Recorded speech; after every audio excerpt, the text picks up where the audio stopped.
विश्वाच्या या पुस्तकाच्या निमित्ताने आपल्याला एकत्र येण्याचा हा छान योग आज जमून आलेला आहे. या सगळ्या उपस्थितांचं आयोजकांच्या वतीनं मी मनपूर्वक स्वागत करतो. शेवटी श्रीमंत माटे फार पूर्वी असं म्हणाले होते की मराठी साहित्यामध्ये सगळ्यात त्या काळातली उत्पादन व्यवस्था आणि जाती व्यवस्था असल्यामुळे असं म्हणाले की सगळ्या जातीतल्या लोकांनी लिहिलं पाहिजे. फक्त विशिष्ट जातीतल्या लोकांनी लिहून चालणार नाही, तरच मराठी भाषा समृद्ध होईल. म्हणजे अगदी साधा, म्हणजे जे माट्यांनी उदाहरण दिलेलं होतं, सव्यापसव्य. आता हे किती लोकांना कळणार असं माटे सर म्हणाले होते. तो म्हणाले जरा सुताराला लिहू द्या, तो म्हणाले जरा चांगला तासून काढतो, लोहाराला लिहू द्या जरा ठोकून काढतो. आणि ते जितके विविध व्यवसायातले लोक लिहायला लागतील त्यावेळेला त्यांच्या सगळ्या जगण्याच्या अनुभवासहित मराठी भाषा, मराठी साहित्य हे समृद्ध होईल. मी असं म्हणेन की एक बँकर जेव्हा लिहायला लागतो या सगळ्या संबंधात आजच्या काळामध्ये, तर तेही खूप महत्त्वाचं आहे. त्यांच्याबरोबरचा लोकांचा जो संबंध येतो तोच बँकरच्या सगळ्या नात्यानं सगळ्यांकडे पाहत असताना त्यातला माणूस शोधत असतो. कारण मूलतः इथे आपण जे सगळे बसलेलो आहोत, वेगळ्या क्षेत्रातले लोक आहोत, मूलतः प्रत्येकाचा व्यवसाय हा माणसांचा धंदा आहे. आपला धंदा हा शब्द एका कोट इन कोट या अर्थाने पाहिला तर आपला सगळ्यांचा धंदा माणसांचा आहे. आणि त्याच्याबरोबरीचं आपलं डील हे कसं आहे याचा शोध, त्याच्याबरोबरचं आपलं जे काम आहे त्याच्यापेक्षा वेगळं असतं. तो काम एक असतंच, ते करायलाच लागतं. पण त्याशिवाय त्याच्या बरोबरीनं त्या माणसामध्ये जे तुम्हाला पाहायला मिळतं, त्याच्याबरोबरच्या तुमच्या, त्याच्याबरोबरच्या इतरांच्या अशा नात्यामधले बारकावे पाहायला मिळतात. त्याच्यामुळे कदाचित हे पुस्तक आपल्या हाती आलं. टकले सर मंचावर आहेत. राजकीय सामाजिक क्षेत्रामध्ये गेले अनेक वर्ष राहून सातत्यानं त्यांचा लिहिता हात सुरूच आहे. अनेक अवघड जागेचे हिशोब ते सांभाळत असतात. विश्वास हा त्याच्या पुढच्या गोष्टींसाठी थोडा हळूहळू ते तयार करतायत असं मी पाहतो गेले अनेक वर्ष. मला वाटलं फक्त हिशोब ठेवण्यासाठीच ते त्याला तयार करतायत, पण त्याला ही दीक्षा त्यांनी दिलेली आहे याची मला कल्पना नव्हती की अजून एक लेखकसुद्धा या सगळ्याच्या बरोबरीने आपल्याला ते देऊन जात आहेत. हे दोघंही इथे आहेत. आणि या निमित्ताने मी म्हटलं तसं की या सगळ्या क्षेत्रात वावरत असताना गेले खूप आधीपासून डॉक्टर कैलास कमोद यांनी अनेक पुस्तकं आपल्या हाती दिलेत. डिस्कवरी ऑफ नाशिक तर मला वाटतं बहुतेक प्रत्येकाने आपल्यापैकी चाललेलं असेल, अनेकांनी वाचलेलं असेल अनेक गोष्टींनी. आणि अनेक हे करत असताना सामाजिक राजकीय क्षेत्रामध्ये अनेक वर्षे घालवल्यावर, मी घालवल्यावर हा शब्द जाणीवपूर्वक वापरतो. त्यांना असं वाटलं की काहीतरी जागा चुकते आपली, आपल्याला अजून काहीतरी याच्यापेक्षा वेगळ्या ठिकाणी काही करून पाहायला हवं. आणि तो शोध लागल्यावर तो निर्णय घ्यायला काही त्यांनी वेळ नाही लावला, कारण अवघड असतं असे निर्णय घेणं. तो निर्णय घेऊन जगण्याचं एक वेगळ्या प्रकारची रचना करून डॉक्टर कैलास कमोद गेले अनेक वर्ष मी पाहतोय, जे आपल्या विश्वासने घेतलेल्या अनेक कार्यक्रमात सातत्याने नाशिकला येत जातो. आपल्या बँकांचं संमेलन असेल, अनेक स्पर्धा असतील, डॉक्टर त्या ठिकाणी नियमित असतात. बऱ्याचदा डॉक्टर आणि मी संचलन करत असतो. मी डॉक्टरांना आज विनंती करतो की सुरुवातीलाच आपल्या सगळ्यांचं स्वागत या कार्यक्रमाचं प्रास्ताविक आणि या कार्यक्रमाचं आभार प्रदर्शन या तिन्ही गोष्टी त्यांनी सुरुवातीलाच कराव्यात आणि मग आपण पुढच्या कार्यक्रमाकडून. डॉक्टर. शब्द मल्हार या प्रकाशन संस्थेने आज, ही प्रकाशन संस्था आज प्रकाशित करीत असलेलं पुस्तक नात्यांचं सर्व्हिसिंग, लेखक विश्वास ठाकूर. तर या पुस्तकाच्या या घरगुती पण दिमाखदार समारंभासाठी आज पुस्तक प्रकाशनाचा साठी प्रमुख पाहुण्या म्हणून प्रसिद्ध साहित्यिका वृंदा भार्गवे, तुमचे आमचे सर्वांचे नाशिकमधले एक आवडतं व्यक्तिमत्व, ज्यांचा अनेक क्षेत्रात संचार आहे, असे हेमंतराव टकले व्यासपीठावर उपस्थित असलेले दत्ता बाळ सराफ, प्रकाशक स्वानंद बेदरकर, सौभाग्यवती ज्योती ठाकूर, श्री अनंत येवलेकर, इथे समोर उपस्थित असलेले टेलिकॉमचे नाशिक डिस्ट्रिक्टचे जनरल मॅनेजर नितीन महाजन, प्राध्यापक भेंडे सर, हावरेसाहेब आणि इतर सर्व मान्यवर, विश्वासच्या प्रेमापोटी, विश्वासबद्दल असलेल्या आपुलकीपोटी आणि विश्वासच्या कर्तृत्वापोटी आपुलकी असलेले सगळे मान्यवर, या सर्वांचं मी इथे मनापासून स्वागत करतो. मला कल्पना आहे आपल्यामध्ये जसे इथे डॉक्टर्स बसलेले आहेत, उद्योजक आहेत आणि सगळ्या क्षेत्रातले लोक आहेत, साहित्यिक तर आहेतच आहेत. आज या पुस्तक प्रकाशनाच्या निमित्त मी सर्वात प्रथम हे सांगेल की मला स्वतःला एका गोष्टीचा आनंद झाला, ते म्हणजे विश्वास लिहिता झाला. विश्वास लिहिता झाला ही फार मोठी गोष्ट आहे. ती कशी ती मी सांगतो. फार मोठी गोष्ट आहे म्हणजे असं की तरुण म्हणजे तो अगदीच 20-22 वर्षाचा होता तेव्हापासून मी ओळखतो. तेव्हापासून अनेक क्षेत्रांमध्ये त्याने संचार केला. या साहित्यिक क्षेत्रात समजा तो आत्ता उतरला, परंतु समाजकारणात तो पहिल्यापासून होताच. युवा विश्व नावाचं एक दिवाळी अंक त्या काळी तो काढत असे. 30 एक वर्ष झाली असतील कदाचित. हां, कॉलेज विद्यार्थी होता तेव्हा तो. त्याच वेळेला तो म्हणजे ॲक्च्युली त्यातले साहित्यिक गुणधर्म त्याच्यातले ते त्याच वेळेला दिसत होते. पण मध्यंतरी त्याने जो मार्ग स्वीकारला त्यामुळे ते सुप्त राहिले.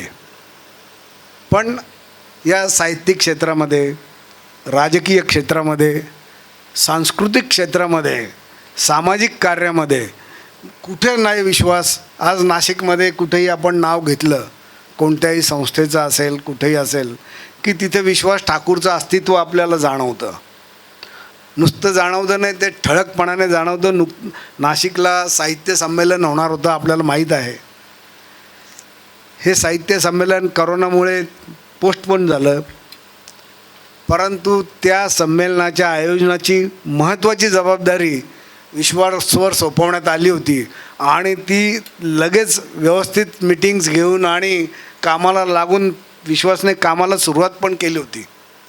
तर त्यामुळेच त्या साहित्य संमेलनाचे जे आयोजक होते नाशिकचे, ते सगळे निश्चिंत होते की हे जे विश्वासचं जे नियोजन असतं एकंदरीत छोट्या छोट्या गोष्टीतलं, ते नियोजनाच्या हौसेतून आणि त्यातल्या परफेक्शनच्या ध्यासातून जे काय तो निर्माण करतो ते खूप चांगलं होतं. त्यामुळे आज तो आपले अनुभव लिहिता झाला. आता अनुभव त्याने आज फक्त बँकिंगच्या क्षेत्रातलेच लिहिलेले आहेत. हे जे नात्यांचं सर्व्हिसिंग जे पुस्तक आहे, हे फक्त बँकिंगच्या क्षेत्रामध्ये विश्वासने जे काय अनुभव घेतले ते लिहिले आणि ते फार थोडेसे अनुभव आहेत. पण ते थोडेसे अनुभव म्हणजे मी ज्या वेळेला हे पुस्तक वाचलं, मला आधी ते फक्त चाळायचं होतं खरं सांगू तर.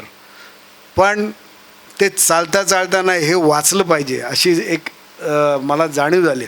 आणि ते वाचताना जाणवायला झालं की ह्यामध्ये जे मनापासून उमटलेली जी स्पंदनं असतात, जीवनाचे अनुभव असतात माणसाच्या, साहित्य तेच चांगलं असतं ज्याच्यामध्ये जीवनाचे अनुभव आहेत. आणि जीवनाचे अनुभव ज्या साहित्यामध्ये प्रतिबिंबित होताना ते साहित्य लोकांना भावतं, ते लोकांना आवडतं. काळ्या मातीत मातीत तिफन चालत, वीज थैथया नाचती, ढग ढोल वाजवित. कवी वाघांची ही जी कविता आहे, ही तुमच्या आमच्यासारख्याला का आवडते, ती का भावते मनाला, ती काळ्या मातीतली कविता आहे. आलं का लक्षात? आणि ही काळ्या मातीतली कविता आपल्या मनामध्ये रुतून बसते. तसे हे जे जीवनातले अनुभव लिहिले गेलेले आहेत, त्याच्यामुळे ते पुस्तक जास्त अपिलिंग असं झालेलं आहे. आणि मग त्या अनुभवांच्या जोडीला ती भाषा, सांगण्याची शैली ही जी आहे, एखादी कथा आपण सांगतो आहोत की मी बसलो होतो आणि तेवढ्यात 2 जण आले, त्यांना मला एक फोन आला आणि त्या फोनमधून मला ते म्हणाले की असं असं आपल्याला एक यायचं आहे तुम्हाला भेटायला, मला काम आहे, बरं या. मी त्यांना सांगितलं. ही जी गोष्ट सांगण्याची जी शैली आहे, तर त्या अनुभवांना या भाषेतून, या शैलीतून अधिक आकर्षक केलं जातं. आणि त्या भाषेचा जो आकर्षकपणा आहे, त्या भाषेचं जे सौंदर्य आहे किंवा त्या भाषेचं जे सौष्ठव आहे, ते विश्वासने या पुस्तकामध्ये पुरेपूर वापरलेलं आहे. हे आपल्याला सुद्धा ते पुस्तक जेव्हा आपण आता वाचाल त्यावेळेला जाणवेल. तर असं या पुस्तकाचं जे अंतर्गत स्वरूप आहे ते फार छान लिहिलेलं आहे. सुंदर सुंदर कथा, जीवनाचे अनुभव त्याच्यामध्ये असल्यामुळे तुम्हाला नक्की भावेल. पुस्तकाचं स्वरूप जे आहे, जनरल स्वरूप तुमच्या समोर इथे पुस्तकाचं कव्हर पेज दिसतं आहे. या कव्हर पेजमध्ये बघा एक तुटलेलं हृदय दिसतं आहे, ब्रोकन हार्ट. आणि ते हृदय टाईट करणारा एक स्पॅनर, एक पाना दिसतो आहे. म्हणजे नात्यांचं सर्व्हिसिंग हे जे नाव तिथं दिलेलं आहे, नात्यांचं सर्व्हिसिंग हे नाव पाहता क्षणी माझ्यासारखा माणूस पुस्तक विकत घेईल. ही काय भानगड आहे, हे काय भानगड आहे, नात्यांचं सर्व्हिसिंग म्हणजे काय. हे नावच इतकं चांगलं आहे आणि त्या नावाला साजेसं असं कव्हर पेज त्या पुस्तकाचं बघा तुम्ही. मी मागा सांगितलं त्याप्रमाणे एक ब्रोकन हार्ट दिसतं आहे आणि ते तुटलेली हृदय जोडण्यासाठी एक स्पॅनर दाखवलेला आहे. तो पाना घेऊन मेकॅनिक ते हृदय जोडतो आहे, नात्यांचं सर्व्हिसिंग करतो आहे. किती सुंदर कल्पना आहे. म्हणजे त्या कव्हर पेजच्या आर्टिस्टलासुद्धा मला सलाम करावा असं वाटतं. इतकं छान कव्हर पेज ज्यांनी केलं, इतकं छान ती कल्पना काढली आहे. आणि त्याच्या पुढं जाऊन ते सर्व्हिसिंग करत असताना नीट बघा, त्या पाण्याला तो जो स्पॅनर आहे त्याला पालवी फुटलेली आहे. बघा तुम्ही, 2 पेजेस, 2 लीव्स दिसतात तिथे, पानं दिसतात 2, त्याला पालवी फुटलेली आहे. म्हणजे नात्याचं सर्व्हिसिंग ज्या वेळेला आपण करू तर आपोआप ते नातं परत फुलून येईल, त्याला पुन्हा अंकुर फुटेल आणि त्याचं पुन्हा एक वृक्ष होऊ शकेल वेळच्या वेळी नात्याचं सर्व्हिसिंग केलं तर. इतकं सूचक कव्हर पेज फार क्वचित पुस्तकांचं असतं. पुस्तकांची कव्हर पेजेस असतात, चांगली असतात, त्याच्यावरची चित्र कदाचित चित्र म्हणून याच्यापेक्षा खूप जास्त आकर्षक असतात. परंतु पुस्तकाच्या आतला मजकूर, पुस्तकाचा आशय, पुस्तकाचं शीर्षक या दोघांनाही साजेसं इतकं सुंदर कल्पनाचित्र त्या कव्हर पेजवर उतरवलं आहे. तर ते सुद्धा फार छान आहे. इतकंच मी पुस्तकाबद्दल बोलतो, बाकीच्याही लोकांना बोलायचं आहे त्या विषयावर. परंतु जाता जाता एक नक्की सांगतो, विश्वास, तू आता या बँकिंगच्या विषयावरचं पुस्तक लिहिलं आहे, पण मी मागा जसं बोललो की अनेक क्षेत्रांमध्ये तुझा संचार आहे. तर व्यक्ती आणि वल्ली किंवा सारे प्रवासी घडीचे तुला मी भेटलो, मी कसा होतो, हेमंतराव भेटले, वृंदाताई भेटल्या, आणखीन कोण भेटलं, याच्यावर सुद्धा तू एक छानपैकी व्यक्ती आणि वल्ली स्वरूपाचं पुस्तक छानपैकी लिहू शकतोस. कारण गप्पा खाजगी मैफिलमध्ये गप्पा मारताना ज्यावेळेला तो एखाद्या व्यक्तीबद्दल माहिती सांगत असतो, ती जरी नुसती उतरवून काढली तरी एक छान पुस्तक होईल. तर ते पुस्तक लिहिता येईल. सांस्कृतिक क्षेत्रातले अनुभव लिहिता येतील, सामाजिक क्षेत्रातले लिहिता येतील, राजकीय क्षेत्रातले येतील. तर आता ही लेखणी इथे न थांबता ही अशीच आता इथून पुढे बहरत जाओ अशी आपणा सगळ्यांतर्फे मी विश्वासला शुभेच्छा देतो आणि माझे 2 शब्द संपवतो. जय हिंद. साहित्याची किंवा कलाकृतीची अशी व्याख्या करतात की खरं वाटेल असं खोटं. प्रत्यक्ष ते दृश्य पाहताना आपल्याला माहिती आहे, हा याचा बाप नाही, ही याची आई नाही, ती आई मरते, त्याला दुःख होतं, रडतो आणि ते दुःख आपल्यापर्यंत पोहोचतं. आपल्याला माहिती आहे की यातलं काहीही खरं नाही, तरी ते पोहोचतं. जे सगळ्या कलाकृतींना, साहित्यकृतींना लागू आहे. इथे थोडंसं या पुस्तकाच्या निमित्ताने वेगळं घडलेलं आहे. अगदी खरं असलेलं थोडं खोटं वाटेल असं लिहिलेलं आहे. म्हणून कारण अगदी खरं लिहिणं शक्य नव्हतं म्हणून ते थोडं खोटं वाटेल असं लिहिलेलं आहे. अगदी खरं लिहिलं ना, त्याला तुम्ही अनुभव कथन म्हणाला असतात. ते थोडंसं असं लिहिलं म्हणून त्याच्या कथा झाल्या. त्या अनुभव आहेत प्रत्यक्षातले. आणि म्हणून आत्ता डॉक्टरांनी सुचवल्याप्रमाणे तुम्हाला लक्षात आलं असेल की यापुढे साधारणतः दरवर्षी वर्षातून एकदा इथे नव्या पुस्तकाच्या प्रकाशनाच्या निमित्ताने यावं लागेल. कारण त्यांनी पुढची यादीच त्याला दिलेली आहे, कुठकुठल्या क्षेत्रातली काय काय करायचे. आणि त्याच्या भाषणापर्यंत तुम्हाला लक्षात येईल की त्याच्यावर त्याचं बरंच नियोजनसुद्धा झालेलं असणार आहे. आणि विनायक समोर असल्यामुळे त्या नियोजनाची अंमलबजावणी करायला काही फार वेगळा माणूस शोधायची काही गरज नाही पुन्हा सगळे करण्याची. पण ही एक पद्धत आहे, रीत आहे त्याची स्वतःची म्हणून. आणि त्याच्याकडे आपण खरोखरच एका वेगळ्या रीतीनं पाहू शकतो. आत्ताच्या या कार्यक्रमाच्या निमित्ताने मंचावरील बाकी इतर मंडळी त्यांचे बोलणार आहेत, त्यावेळेला त्यांचे सत्कार होतील. पण डॉक्टर कैलास कबोद आपल्याशी आता जे बोलले त्यांचा सत्कार डॉक्टर स्मिता मालपुरे यांनी करावा अशी मी त्यांना विनंती करतो. आपल्याला माहिती आहे की स्मिता मालपुरे रेडिओलॉजिस्ट आहेत, म्हणजे वैद्यकीय व्यवसाय, पण त्याचबरोबर सांस्कृतिक क्षेत्रातही त्यांचा वावर आहे. आणि या दोन्हीचं अतिशय योग्य समायोजन करून त्या दोन्ही क्षेत्रामध्ये कार्यरत आहेत. त्यांनी डॉक्टरांचा या ठिकाणी सन्मान केलेला आहे. त्यानंतर या ठिकाणी विश्वास ज्ञान प्रबोधिनी आणि रिसर्च इन्स्टिट्यूटचे अध्यक्ष आणि रेडिओलॉजिस्ट डॉक्टर मनोज शिंपी या कार्यक्रमाचे काय आयोजक, त्यांचाही सत्कार श्रीयुत विलास हावरे यांनी करावा अशी मी त्यांना विनंती करतो. शिंपी सर माहिती आहेत आपल्याला, उत्तम वाचक आहेत, आमच्या सगळ्यांचे चांगले मित्र आहेत. वैद्यकीय सल्ला अतिशय प्रामाणिकपणे आपल्याला सगळ्यांना मिळतो. अनेक मराठी हिंदी कविता गाणी त्यांना तोंडपाठ आहेत. विलास हावरे सरांचा आपल्या सगळ्यांना उल्लेख आहे, आपल्याला सगळ्यांना माहिती आहे, सहकार भारती आणि इतर अनेक गोष्टींमध्ये ते कार्यरत आहेत. सरांचाही मी धन्यवाद देतो.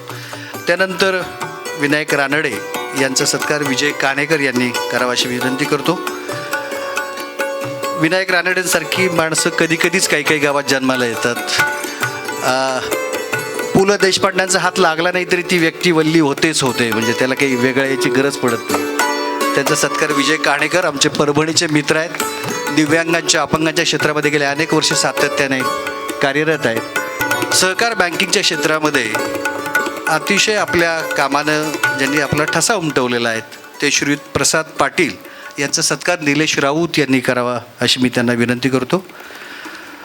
प्रसाद पाटील सर आपण सगळेजण ओळखता की बँकिंगसाठी वेगळे अतिशय चांगली उत्तम सॉफ्टवेअर ते तयार करतात. त्यांच्या बँकिंगचा उत्तम अभ्यास आहे आणि बँकांना ते सल्लागार म्हणून काम करतात. निलेश राऊत औरंगाबादला सांस्कृतिक क्षेत्रात, सामाजिक आणि राजकीय क्षेत्रातही कार्यरत आहेत. विशेषतः औरंगाबाद फिल्म फेस्टिवल हा देशातल्या पहिल्या 10 फिल्म फेस्टिवलपैकी आता झालेला आहे. त्याचे ते आयोजक आहे आणि इतर अनेक गोष्टी त्या सातत्याने त्या ठिकाणी करत असतात.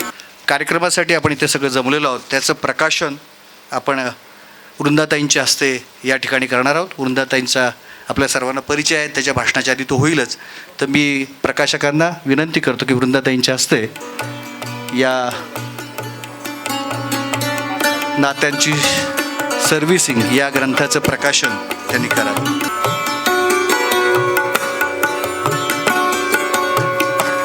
वृंदाताई, अनंत येवलेकर, टकले सर, स्वानंद आणि ज्योतिताई या सगळ्यांच्या उपस्थितीत विश्वासच्या या पुस्तकाचं प्रकाशन झालं असं वृंदाताईंच्या वतीनं या ठिकाणी मी जाहीर करतो.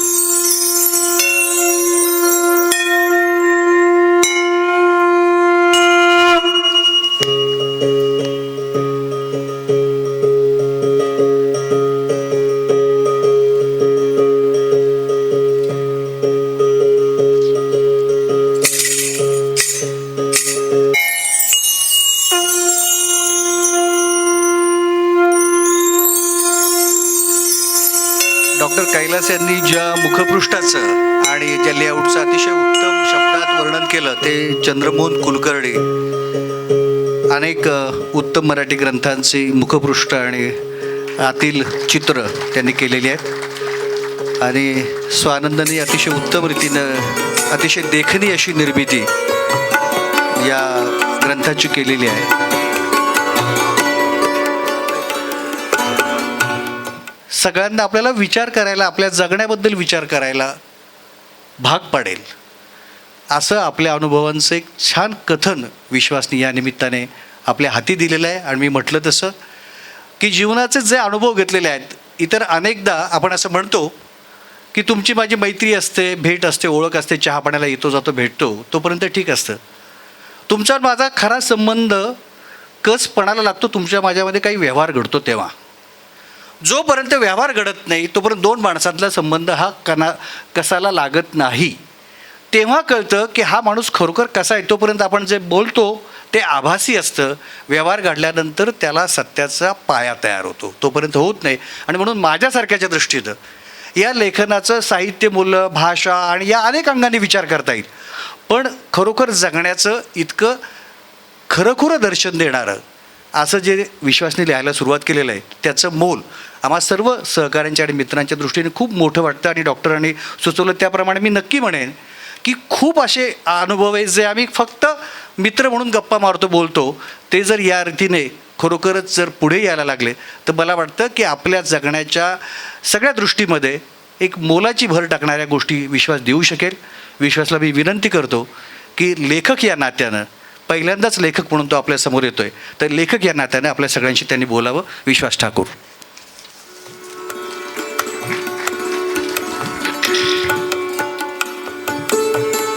नमस्कार.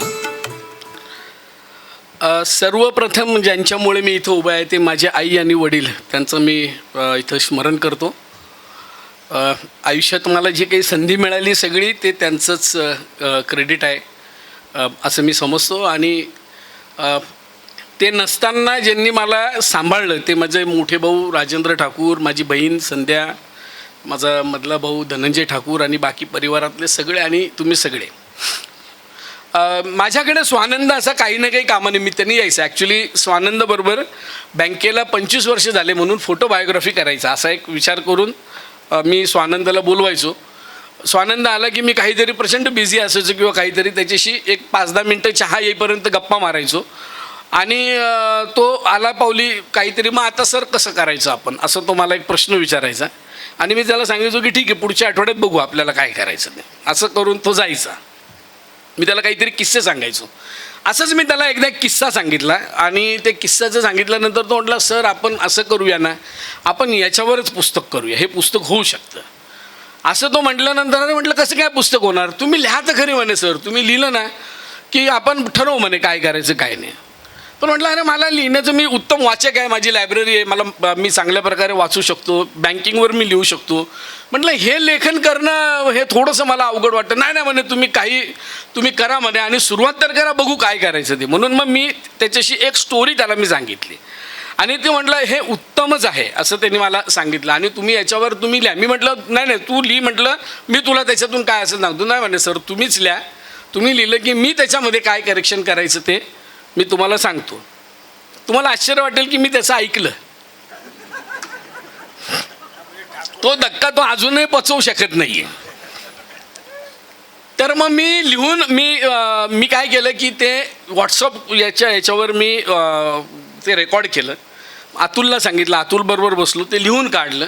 लिहून काढल्यानंतर स्वानंदकडे पाठवलं. स्वानंदनी नेहमी, तो फार मोजक्या ह्याच्यात, तो प्रकाशक आहे आणि ते कमी जास्त आहे तो मोजकाच बोलतो. तो काही लोक असतात ना असं उत्तम, बरं आहे, असे त्याचे SMS मी 4 ओळी लिहिलं ना की तो त्याच्यावर उत्तम, बरं आहे, करूयात, असं तो त्या स्टाईलने तो लिहितो त्या 2 किंवा 3 शब्दामध्ये. आपल्याला सुद्धा काही त्याचा अर्थबोध लवकर होत नाही, पण तो विना अनुदानित शाळेतले शिक्षक जसे असतात ना तसं ते त्याचं ते व्हॉट्सअपवर मला येतं. मोजकंच, जेवढा पगार तेवढंच, त्याच्यापेक्षा जास्त नाही. तर मग मी ते लिहिलं, त्यांनी ते मला सांगितलं की हे सर उत्तम जमलं आहे म्हटले. मग ठीक आहे. मग तो त्याच्यामध्ये मला वाटतं 3 ते 4 महिने आमचे त्याच्यामध्ये गेले की पुढे काहीच झालं नाही.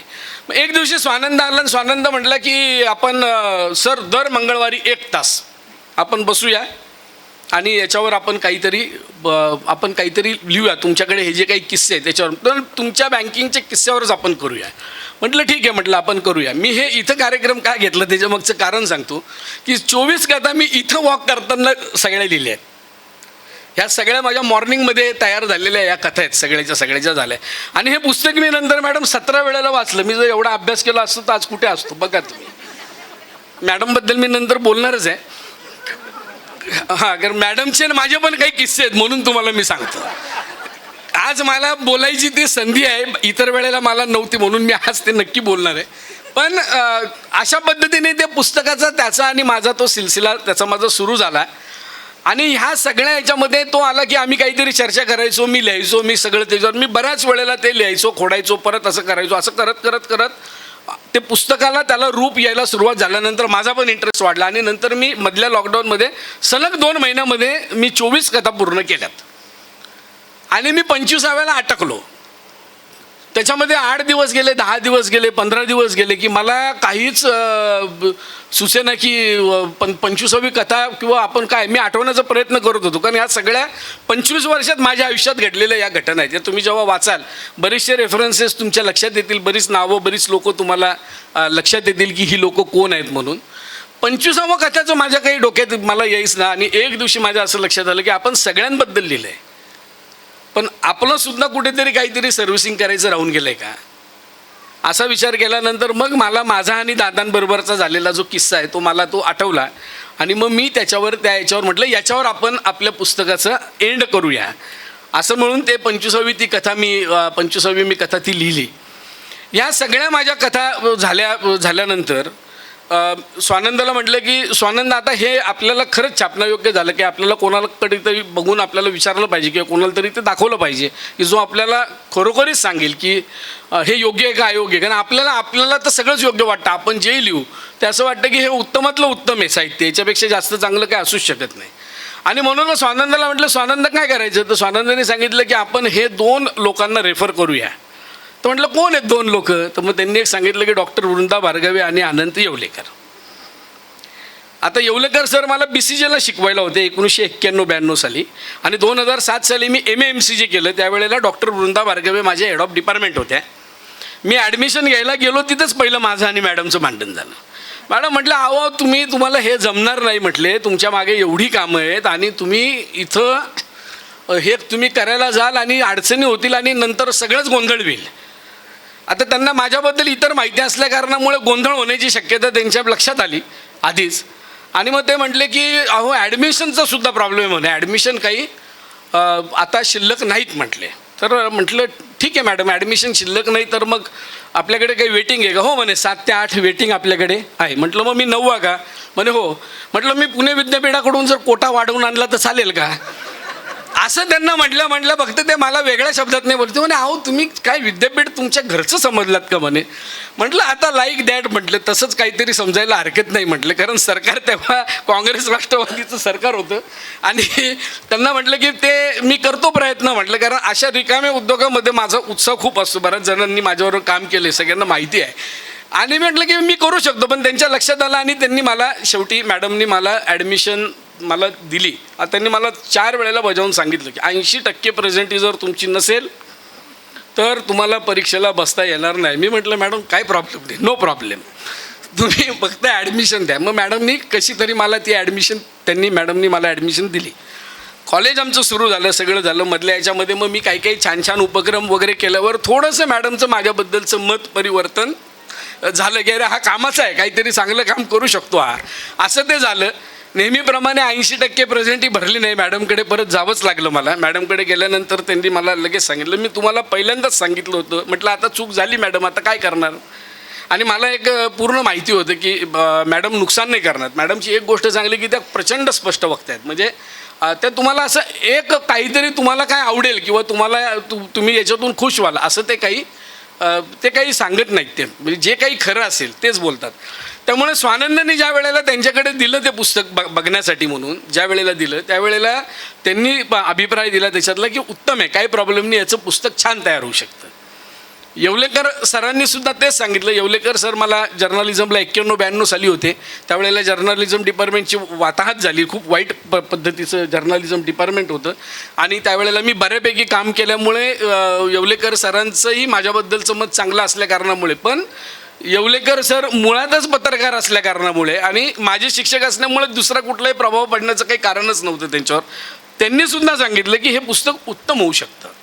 आणि तिथून पुस्तकाची खऱ्या अर्थाने तिथून सुरुवात झाली. मग स्वानंदाला विचारलं की स्वानंद याचं मुखपृष्ठ कोणी करायचं, तर मग त्यांनी सांगितलं की चंद्रमोहन कुलकर्णी. हे चंद्रमोहन कुलकर्णी जे आहेत, म्हटलं आहे तर हे चंद्रमोहन कुलकर्णी कुठे आहेत. म्हणलं सर हे पुण्यातले आहेत पण आता जर्मनीमध्ये आहेत. आणि म्हटलं मग मग काय प्रॉब्लेम आहे? नाही नाही प्रॉब्लेम तसा नाही आहे. ते वाचल्यानंतर ठरवतं की आपण चित्र तयार करायची की नाही. ते आपल्यावर नाही आहे म्हटले की आपण दिले पैसे म्हणून त्यांनी केलं, हे असं नाही आहे म्हटलं सर. ते आपण त्यांना आता हे पाठवणार म्हणे मी आणि मग हे होणार. पण चंद्रमोहन कुलकर्णींचं त्यांनी मला नाव सांगितताना सुद्धा तो स्वतःसुद्धा प्रचंड घाबरलेल्या स्थितीमध्ये होता स्वानंद. पण स्वानंदनी ते सगळी त्यांना ती स्क्रिप्ट पाठवली चंद्रमोहनांनी. त्यांनी वा उत्तम करूया असं त्यांनी आशीर्वाद दिले, त्यांनी सांगितलं. आणि ते जर्मनीत आम्ही नाशिकमध्ये असा तो याचा प्रवास आमचा सुरू झाला. ते एक ओळसुद्धा किंवा त्याचं हे सुद्धा इकडे तिकडे होऊ देत नाही. लेआउटची कॉपीसुद्धा ते सांगतील त्याच पद्धतीने, त्याच्याशिवाय नाही.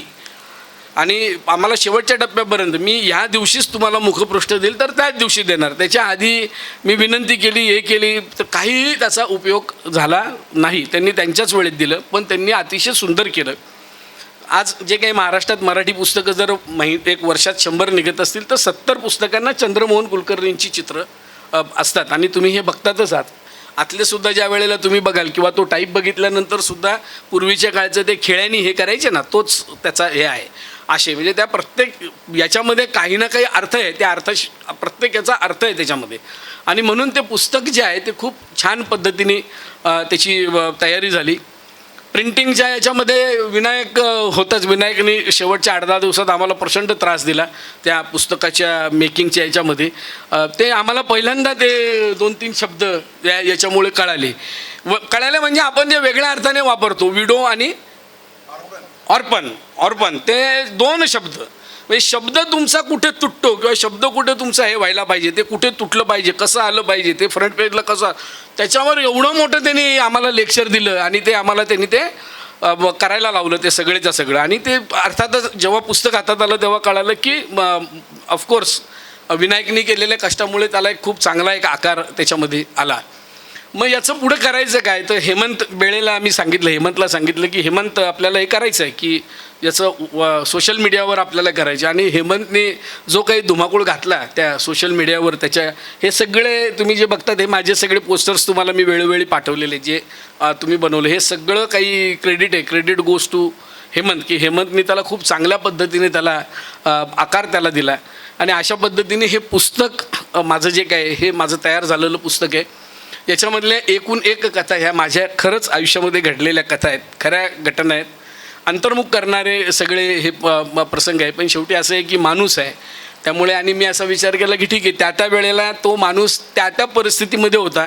आपण त्याच्या जागी असतो तर कदाचित त्याच पद्धतीने निर्णय घेतला असता का, असा सुद्धा माझ्या मनामध्ये त्याच्यामध्ये विचार आला. त्याच लोकांमुळे मी आज हे पुस्तक काढू शकलो किंवा मला लेखक म्हणून मला त्याच्यातून जी काही थोडीफार प्रतिष्ठा मला मिळणार आहे पुढे, ती त्या लोकांचंच खरं म्हणजे एक क्रेडिट आहे. ते जर अनुभव नसते आले तर कदाचित हे पुस्तक माझ्याकडून तयार झालं नसतं. आता हे पुस्तक पुढे काय काय करेल काय काय नाही हे मला आज सांगता येणार नाही.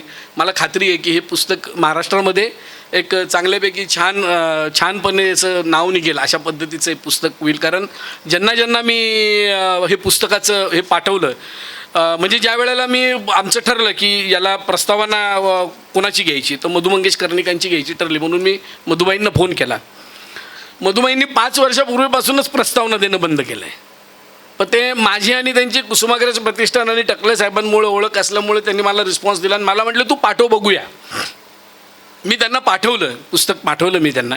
पुस्तक पाठवल्यानंतर म्हणजे त्याची कॉपी पाठवल्यानंतर ती त्यांनी वाचली आणि फोन केल्यानंतर ते म्हणे तुला खरं सांगू का की तू जेव्हा मला फोन केला तेव्हा माझ्यापुढं फार मोठा प्रश्न पडला होता की मला काय वाटलं की तू काय लिहिशील आणि काय नाही, त्याला मी प्रस्तावना द्यायची असा माझ्या डोक्यामध्ये एक विचार होता.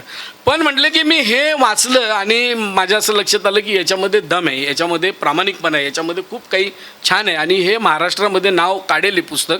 आणि म्हणून त्यांनी स्वतःच्या हस्ताक्षरात लिहून 4 पानांची प्रस्तावना याच्यामध्ये मला त्यांनी दिली. ती प्रस्तावना जेव्हा आली तेव्हा त्याच्यामध्ये शुभास्ते पंथान असं त्यांनी वरती ते लिहिलेलं होतं आणि तिथं मला लिहून पाहिजे की ही ओळ टाकच. मग मी त्यांना फोन केला आणि त्यांना विचारलं नंतर की बाबा हे तुम्ही याच्यामागचं काही कारण आहे का, आपण काही गोष्टी विचारतो ना.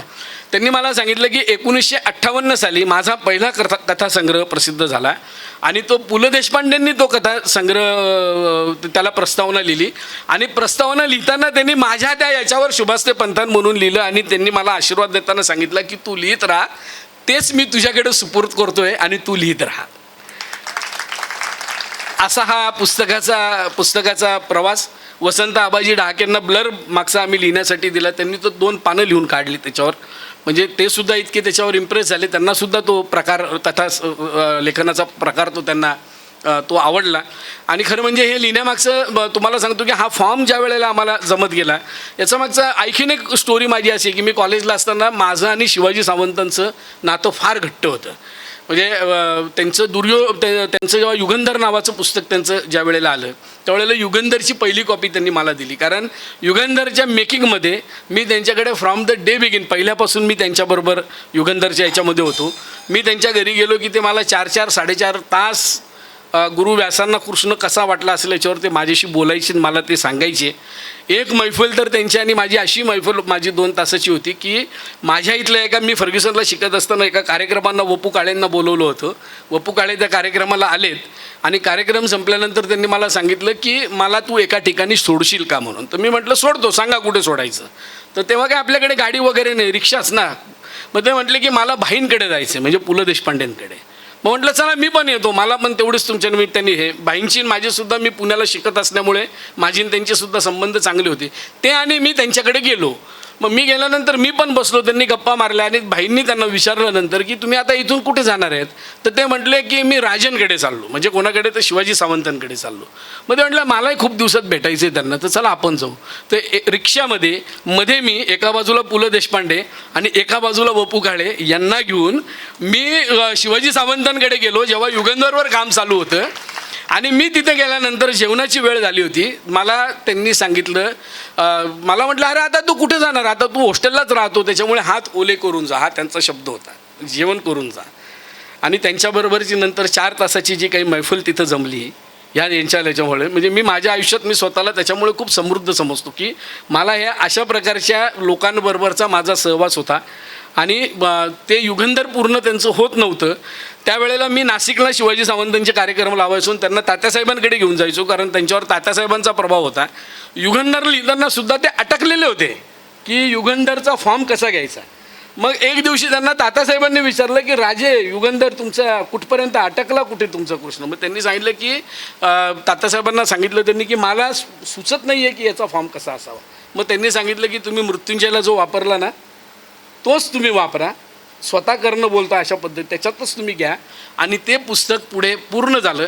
आणि शिवाजी सावंतांनी मला पहिली कॉपी देताना सांगितलं की हे पुस्तक जे पूर्ण झालं हे केवळ तुझ्यामुळे पूर्ण झालं. आणि म्हणून त्यांनी मला ती पहिली मला प्रत शिवाजी सावंतांनी मला दिली. असा माझा आता हा प्रवास इथून सुरू झालेला आहे. आणि दुसऱ्या पुस्तकाचं काम माझं खरंच सुरू झालेलं आहे.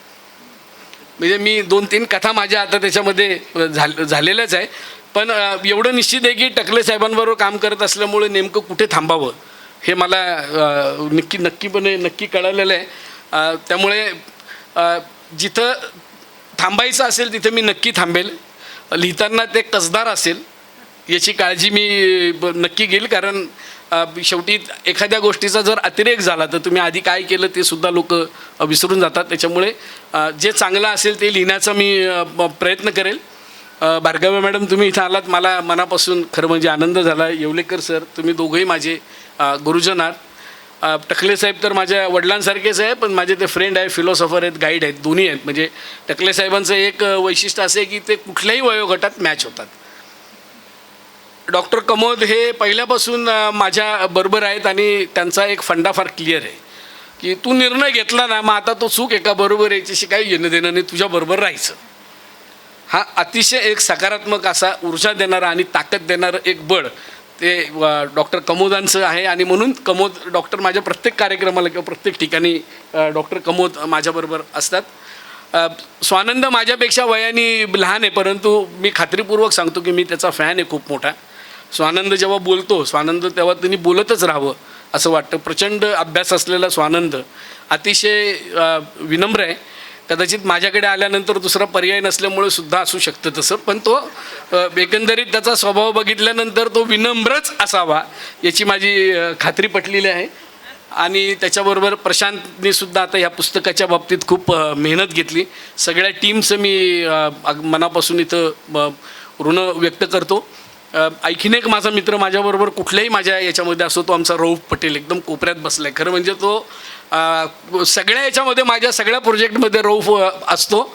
आणि त्याचं एक वैशिष्ट्य असं की त्याला कुठेच कधीच असं पुढे यावं किंवा कुठेतरी यावं असं त्याला कधी वाटत नाही. परंतु माझ्या प्रत्येक गोष्टीमध्ये मला जी मदत लागेल ती फक्त रऊफला फोन केला की रऊफ लगेच सांगतो की हो जाएगा भाई, कोई टेन्शन नाही, असा असलेला रऊफ. बाकी सगळे ऑफकोर्स हे सगळं लिहित असताना विश्वास बँकेचे डायरेक्टर, कारण विश्वास बँकेत आज मी जे काही आहे याचं सगळं क्रेडिट जर तुम्ही विचार कराल तर विश्वास बँकेच्या संचालकांना जातो. कारण माझं काम मी करत असताना माझ्या कामामध्ये संचालकांनी गेल्या 25 वर्षात कधीही अडथळा निर्माण केलेला नाही.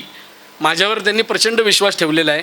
आज हे नाशिकमधल्या, मी खात्रीपूर्वक आणि अभिमानाने सांगतो, 44 बँकांपैकी एकमेव विश्वास बँक अशी असेल की ह्या बँकेतले संचालक हे माझ्यावर एवढा प्रचंड विश्वास टाकतात. म्हणून आज विश्वास बँक ज्या लेवलला आहे, ज्या याच्यावर आहे, त्याला जो काही रिस्पेक्ट आहे याचं क्रेडिट गोज टू विश्वास बँकेचे सगळे संचालक.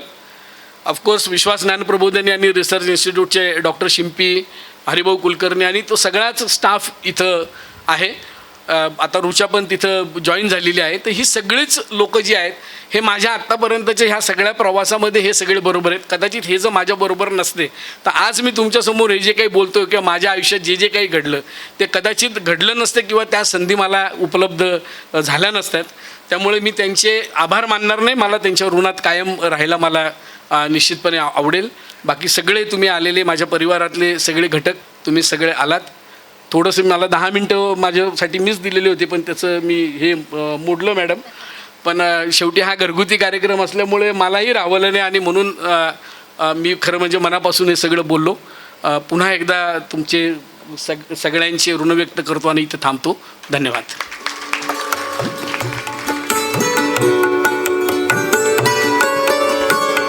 विनम्रपणे केलेलं एक प्रांजळ आत्मकथन आपण ऐकलं इथे सगळं करायचं. तर येवलेकर सरांचा त्यांनी उल्लेख केला. सरांनी त्याला शिकवलं, त्याला आता 30 वर्ष झाली. सरांनी गावकरीमध्ये खूप वर्ष काम केलं, मराठीचे प्राध्यापक म्हणून अनेक वर्ष काम केलं. मी BSNLचे senior general manager Mahajan sir यांना विनंती करतो की त्यांनी येवलेकर सरांचा सत्कार करावा. मनोज शिंपी सरांना विनंती करेल की त्यांनी येऊन कृपया येवलेकर सरांच्या विषयी परिचयात्मक अधिक काही या ठिकाणी बोलावं. प्राध्यापक अनंत येवलेकर हे मराठीचे निवृत्त प्राध्यापक असून मराठी अध्यापन या विषयांमध्ये विद्यार्थ्यांसाठी त्यांनी अनेक प्रयोग केलेले आहेत. अनेक वृत्तपत्र व दैनिकांमध्ये ते सामाजिक, राजकीय व शैक्षणिक प्रश्नांवर सदर लेखन करीत असतात. जर्नालिझमच्या विद्यार्थ्यांसाठी त्यांनी अध्यापन देखील केलेले आहे. मी माझे मित्र आता येवलेकर सरांना त्यांनी त्यांचे मनोगत व्यक्त करावे अशी विनंती करतो. धन्यवाद. हे पुस्तक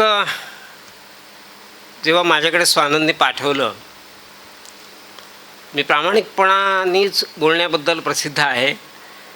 मी ते एका बैठकीत वाचून संपवलं. हे यश त्या पुस्तकाचं होतं. ते अशा अर्थाने की त्या पुस्तकाने मला खिळवून ठेवलं. मला त्यावेळेला अशी थोडीशी शंका आलेली होती की याचं नाव बहुतेक नात्याचं सर्व्हिसिंग हेच असेल. ते त्यावेळेला मुकरर झालेलं नव्हतं.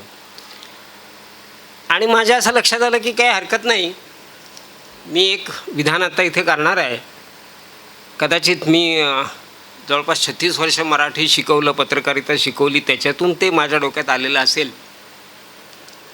ते म्हणजे, कारण त्याला काही जणांनी थोडासा हरकत पण घेतली की जरा कृत्रिम वाटतं की काय, अशी शंका व्यक्त केली.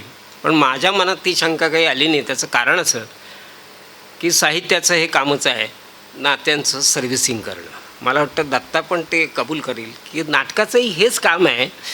शेवटी माणूस हा माणूस आहे, म्हणजे ज्याला आपण अवतरणात म्हणतो तसा तो आहे. जसा आहे तसा आपल्याला तो स्वीकारावा लागतो. तो तसा नसावा असं आपल्याला सारखं वाटत राहतं आणि त्याच्यामध्ये जे काही दुरुस्ती व्हावी असं वाटतं ते काम, त्याच्यावर संस्कार करण्याचं काम हे वेगवेगळ्या कला करत असतात. त्यातलं साहित्य हे एक आहे की एक बँकेच्या क्षेत्रामध्ये काम करणार. अर्थात बँक हे विश्वासबद्दल बोलायचं एक छोटं क्षेत्र होईल, कारण त्याचे त्याचं विश्व किती व्यापक आहे मला माहिती आहे. ही सगळी ठाकूर मंडळी जी आहेत ना त्यांना मी बऱ्याच वर्षापासून ओळखतो. त्याचा मोठा भाऊ माझा मित्र होता. मगाशी बऱ्याच वर्षांनी आम्ही भेटलो आणि बोललो. ही माणसं ना भिडस्त नाही आहेत, भिडणारी माणसं आहेत. म्हणजे जिथे जातील त्यांना भय नावाची गोष्ट नाही आणि त्याचे काही फायदे असतात. मगाशी बाळासाहेबांनी जो उल्लेख केला तोही बरोबर आहे की व्यवहार जेव्हा दोन व्यक्तींमध्ये होतो तेव्हा खरा माणूस कळतो. कर्मधर्म संयोगाने हे महोदय बँकिंग क्षेत्रात आले म्हणजे व्यवहार आला आणि आपण हे सर्वजण जाणतो की डॉक्टरशी आपण खरं बोलतो आणि पैशाचा संबंध ज्यांच्याशी असतो म्हणजे CA वगैरे लोक जे असतात त्यांच्याशी आपल्याला खरं बोलावंच लागतं. म्हणजे लपवाछपवी करून चालत नाही आणि तिथे हा कस लागतो आणि त्याच्यातून मनुष्य स्वभावाचं खरं खुरं दर्शन आपल्याला होत असतं.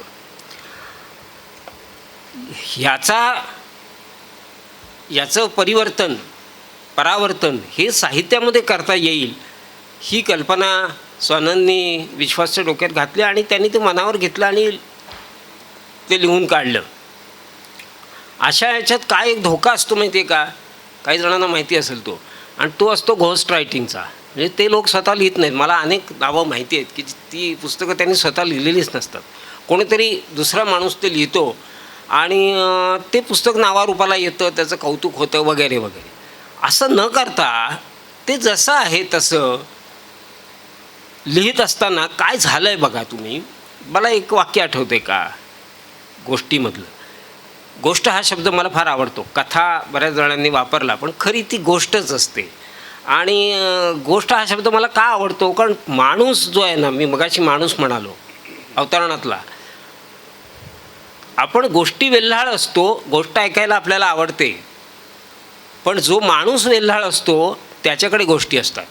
मला वाटतं विश्वास हा माणूस वेल्हाळ माणूस असल्यामुळे त्याने ह्या माणसांमधलं त्याच्यातलं गोष्टी रूपत्व कशात आहे ते बरोबर हेरलं. ते सगळे अनुभव काही चांगले नव्हते. त्यात आणखी एक गोष्ट होती की जी वाचत असताना मला जी आठवण झाली. खूप वर्षापूर्वी मी पत्रकारितेच्या वर्गात जाहिरात हा विषय पण शिकवलेला आहे आणि त्यावेळेला मला वाटतं टॉम अँड बे नावाची कंपनी पुण्यामध्ये, म्हणजे ते तांबेच होते, त्यांना कोणीतरी सांगितलं की तुम्ही हे तांबे नाव काही तुमची जाहिरात एजन्सी चालणार नाही, जरा चालेल असं नाव घ्या. मग त्यांनी टॉम अँड बे केलं. तर ते युनायटेड वेस्टर्न बँकेच्या जाहिराती करायचे आणि त्याच्यामध्ये एक कॉपी फार सुंदर होती. ती कॉपी मला अजून आठवते. बऱ्याच त्यांच्या जाहिराती त्यावेळेला लोकांना आवडायच्या आणि त्यात त्यांनी जी टॅगलाईन दिली होती त्यांच्या परिभाषेमध्ये ती अशी होती, आपुलकीनं वागणारी माणसं. आणि त्याचं विश्लेषण पण असं केलं होतं की युनायटेड वेस्टर्न बँक म्हटली की काही नियम पाळावे लागतात. रिझर्व्ह बँक नावाचं एक बिग ब्रदर किंवा बिग सिस्टर, काय जे जेंडर असेल ते तुम्ही जुळवून घ्या, त्याचं लक्ष असतं. हे असं वागायचं, इतकं व्याज द्यायचं, अमुक करायचं, तमुक करायचं. जाहिरातीच्या कॉपी लिहिणाऱ्याने असा दावा केला होता की रिझर्व्ह बँकेनी तुम्ही लोकांशी कसं वागा हे काही सांगितलेलं नाही आहे. म्हणजे आणि तो जो ग्रे एरिया तो ग्रे एरिया आम्ही उचलतो आणि आम्ही आपुलकीनं वागतो. आता बँकेत गेल्यावर आपल्याला काय अनुभव येतात ते आता आणखीनच बदललेलं आहे सगळं. बरोबर त्यांनी ती मर्मभेद करणारी अशी ती टॅगलाईन दिलेली होती, आपुलकीनं वागणारी माणसं. हे पुस्तक वाचताना माझ्या मनात काय आलं की एक बँकर थोडा इंग्रजी शब्द वापरतो की त्याची जी काही ब्रीफ असेल ती ब्रीफ एक्सीड करून, थोडी ओलांडून असा कसा जाऊ शकतो, कोणाला बोलावून घेऊ शकतो आणि हे तुम्ही काय केलं. मी त्याचे सगळे तपशील सांगत नाही, तुम्ही वाचलेलं असेल काही जणांनी, काही जण वाचणार असतील. असा एक प्रश्न माझ्या मनात पडला आणि मी त्या क्षणाला तो जो ग्रे एरिया मी ज्याला म्हटलं त्याचा आधार घेऊन विश्वासला मार्क देऊन टाकले की हा ग्रे एरिया आपल्याला उचलता आला पाहिजे. कारण कशासाठी तर शेवटी काय महत्त्वाचं आहे, कोरोनाने आपल्याला काय सांगितलं हो, तुम्ही पण हे कबूल कराल, काहीही महत्त्वाचं नाही, फक्त जगणं महत्त्वाचं आहे. जगणं पहिल्यांदा येतं आणि ते जर सुखकर व्हायचं असेल तर तुमची नाती त्याच्यात काहीतरी ओलावा, स्निग्धता असली पाहिजे. आणि ती स्निग्धता जर आणायची असेल तर कुठेतरी कोणाचा तरी धाक असला पाहिजे. हा धाक कोणाचा असेल आपल्याला काही सांगता येत नाही, पण आपण तो मानलाही पाहिजे. अर्थात आपण तर ईश्वरालाच काही मानायला तयार होत नाही बऱ्याचदा. एक बँकरसुद्धा अशी भूमिका थोडीशी, ज्याला ॲक्टिव्हिस्ट अशी भूमिका म्हणता येईल, अशी बजावू शकतो आणि कोणाच्या तरी आयुष्यामध्ये काहीतरी एक दिलासा देणारं काम करू शकतो. या अनुभवावर आधारलेल्या या गोष्टी आहेत हे लक्षात घ्या, आणि म्हणून त्या वाचाव्याशा वाटतात. त्याच्यामध्ये जे वाचतील, मला खात्री आहे, एक आठवण होती आहे मला, मी सार्वजनिक वाचनालयामध्ये ज्या वेळेला 40 वर्षापूर्वी नाव नोंदवलं आणि पुस्तकं आणायला लागलो, तेव्हा बरेच वर्षे एका माणसाने मला फार त्रास दिला. पेन्सिलने तो त्या पुस्तकावर लिहायचा, जे काही तो वाचत असेल, ती कथा असेल, अगदी अप्पांप्रमाणेच. म्हणजे त्याच्या घरात काहीतरी घडत असेल, त्यानुसार त्या याच्यात वर्णन असेल. ते इतकं व्हायचं की मग नंतर त्याचा थोडासा रागही यायला लागलेला होता, इरिटेशन व्हायला लागलेलं होतं की हा माणूस हे काय लिहितो आहे.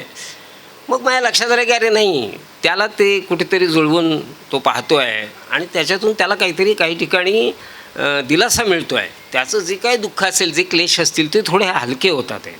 मला खात्री आहे की हे पुस्तक जेव्हा वाचलं जाईल तेव्हा ते अनेक जण एकमेकांना वाचायला देतील की तू हे वाचून बघ. आणि ते कशासाठी, तर त्याच्यातून जे मनुष्य स्वभावाचं दर्शन आणि ज्याला आपण करेक्शन म्हणतो की जी गरजेची आहे, आपल्याला कुठेतरी ते करेक्शन होणं हे महत्त्वाचं असतं. नाहीतर सगळाच गोंधळ उडेल, दुस्सह होऊन बसेल हे आपलं जगणं. तर ते करेक्शन सुचवणारं असा काहीतरी ऐवज त्याच्यामध्ये आहे. केवळ किस्से नाही आहेत ते, त्या किस्स्यांच्या पलीकडे ते. कारण किस्सा म्हटल्यानंतर मला माहिती आहे, माझा परिचय करून देताना सांगितलं, पत्रकारितेमधल्या लोकांकडे उदंड किस्से असतात, कारण त्यांना खूप माणसं पाहायला मिळालेली असतात. पण फार थोड्यांना त्याच्यातून त्या माणसांपर्यंत पोचता येतं. आता हे एक पुस्तक त्यांनी लिहिलं आणि अनेकांनी माझ्या आधी जे बोलले त्यांनी असे एक विशफुल थिंकिंग त्यांचं इथे प्रकट झालेलं आहे की विश्वाचा अनेक क्षेत्रांशी संबंध आलेला आहे, अनेक माणसांशी, जे ज्याला आपण हुज हू म्हणतो इंग्रजीमध्ये, अशा लोकांशी त्याची उठबस आहे. आपण सर्वजण हे जाणतो. ही जी माणसं असतात ना, यांच्याकडे खूप काही असतं. आय मीन इट, खूप काही असतं. म्हणजे एकदा तुम्ही त्यांच्याबरोबर एक नाशिक, पुणे किंवा मुंबई असा प्रवास केलात ना, तर तुम्ही समृद्ध होऊन जाता. मला वाटतं विश्वासला हे पदोपदी माझ्या या विधानाचं प्रत्यंतर येत असणार. तर हे जे असतं ना, आता त्याला एक कला साध्य झालेली आहे, ते याच्यातून आपल्यासमोर आलं. आणि ते म्हणजे नावं बदलून कसं तो जो मूळ ऐवज आहे तो लोकांपुढे ठेवायचा, वाचकांपुढे ठेवायचा, ही कला त्याला आता अवगत झालेली आहे. तेव्हा त्यांनी आता पुढे जायला काही हरकत नाही. आम्ही सगळेजण त्याची वाट पाहू.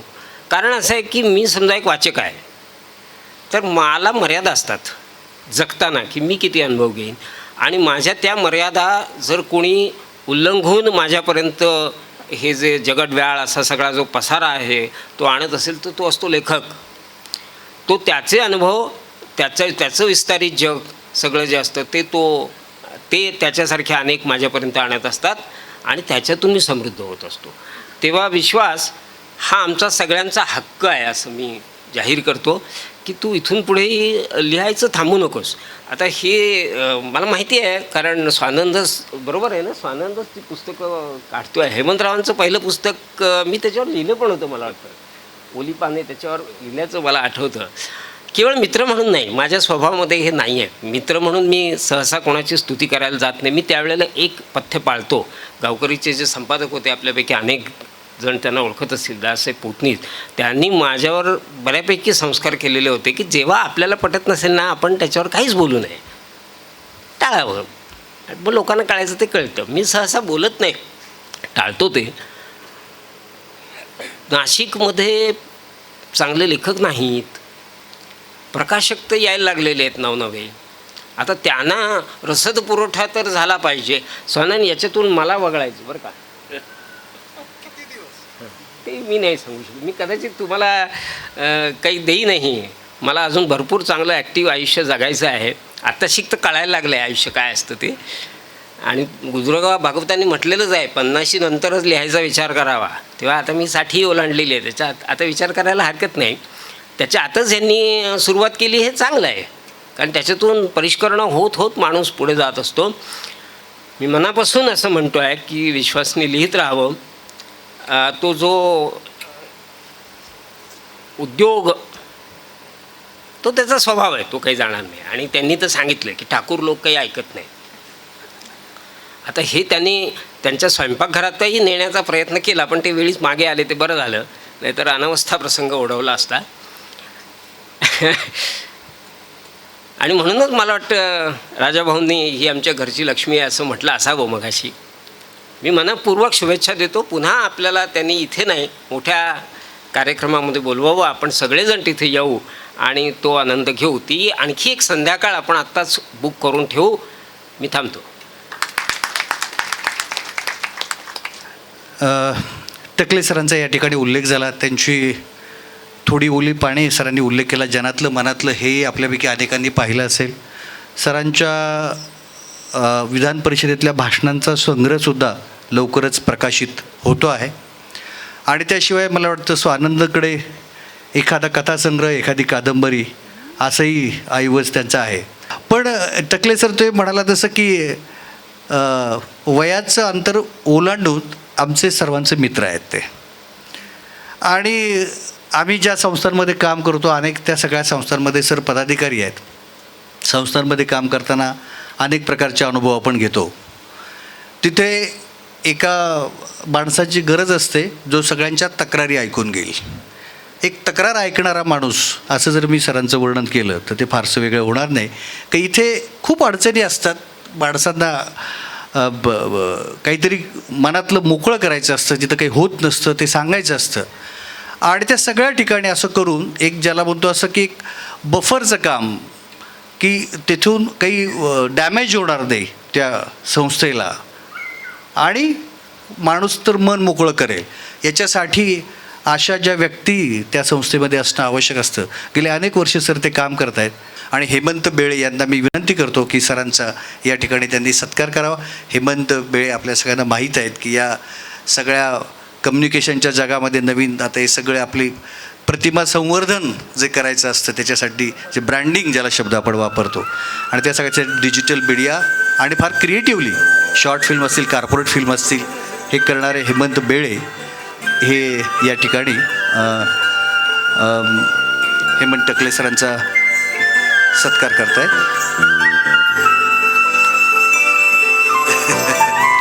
मी टकले सरांना विनंती करतो की या पुस्तक प्रकाशनाच्या निमित्ताने त्याने आपल्याशी बोलावं. सर, या कार्यक्रमाला आलो तेव्हा विचार करत होतो की आमचा मित्र विश्वास बँकर झाला नसता तर काय झाला असता. तुला कुठल्या तरी एका क्षणी ज्याला काय म्हणू, मान सन्मान वगैरे किंवा काही तुझी जी काही अडचण असेल ती सोडवायला कोणीतरी नकार दिला आणि त्याच्यातून जी उभी राहिली ती विश्वास बँक. हा माणसांना ओळखतो, माणसांची पारख करतो.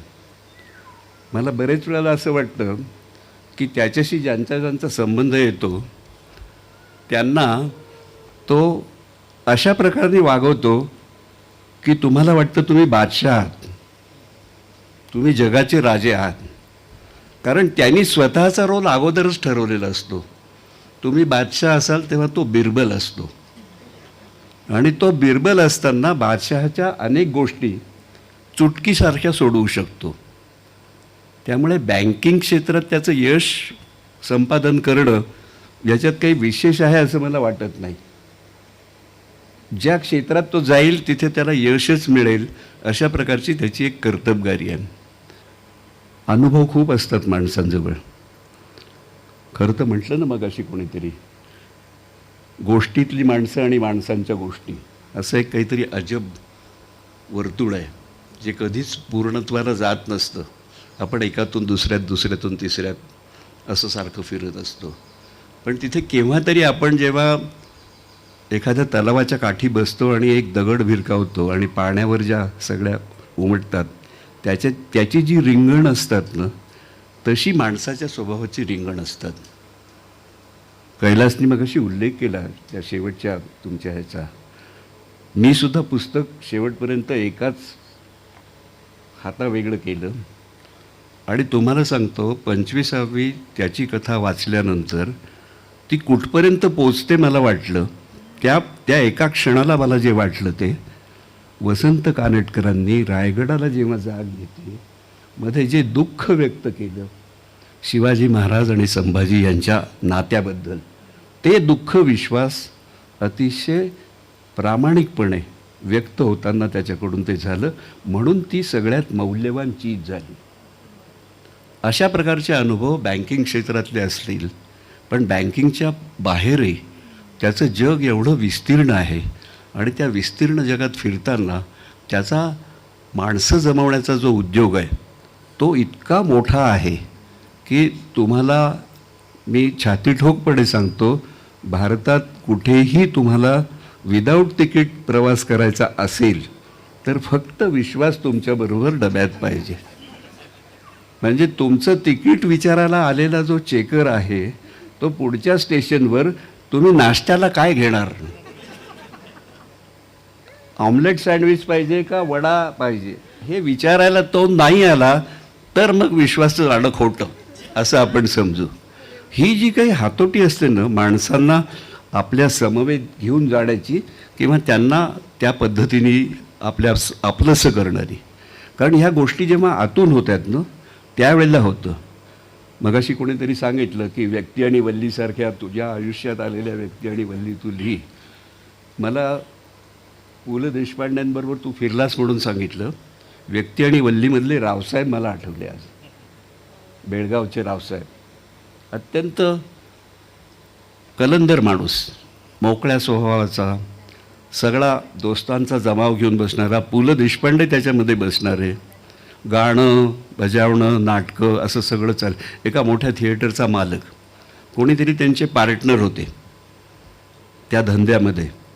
त्या पार्टनरशिपमध्ये त्या रावसाहेबांचं आणि त्याचं भांडण झालं. भांडण कोर्टात गेलं. कोर्टात रावसाहेबांच्या विरुद्ध केस उभी राहिली. त्यांनी वकील दिला, त्यांच्या पार्टनरनी वकील दिला.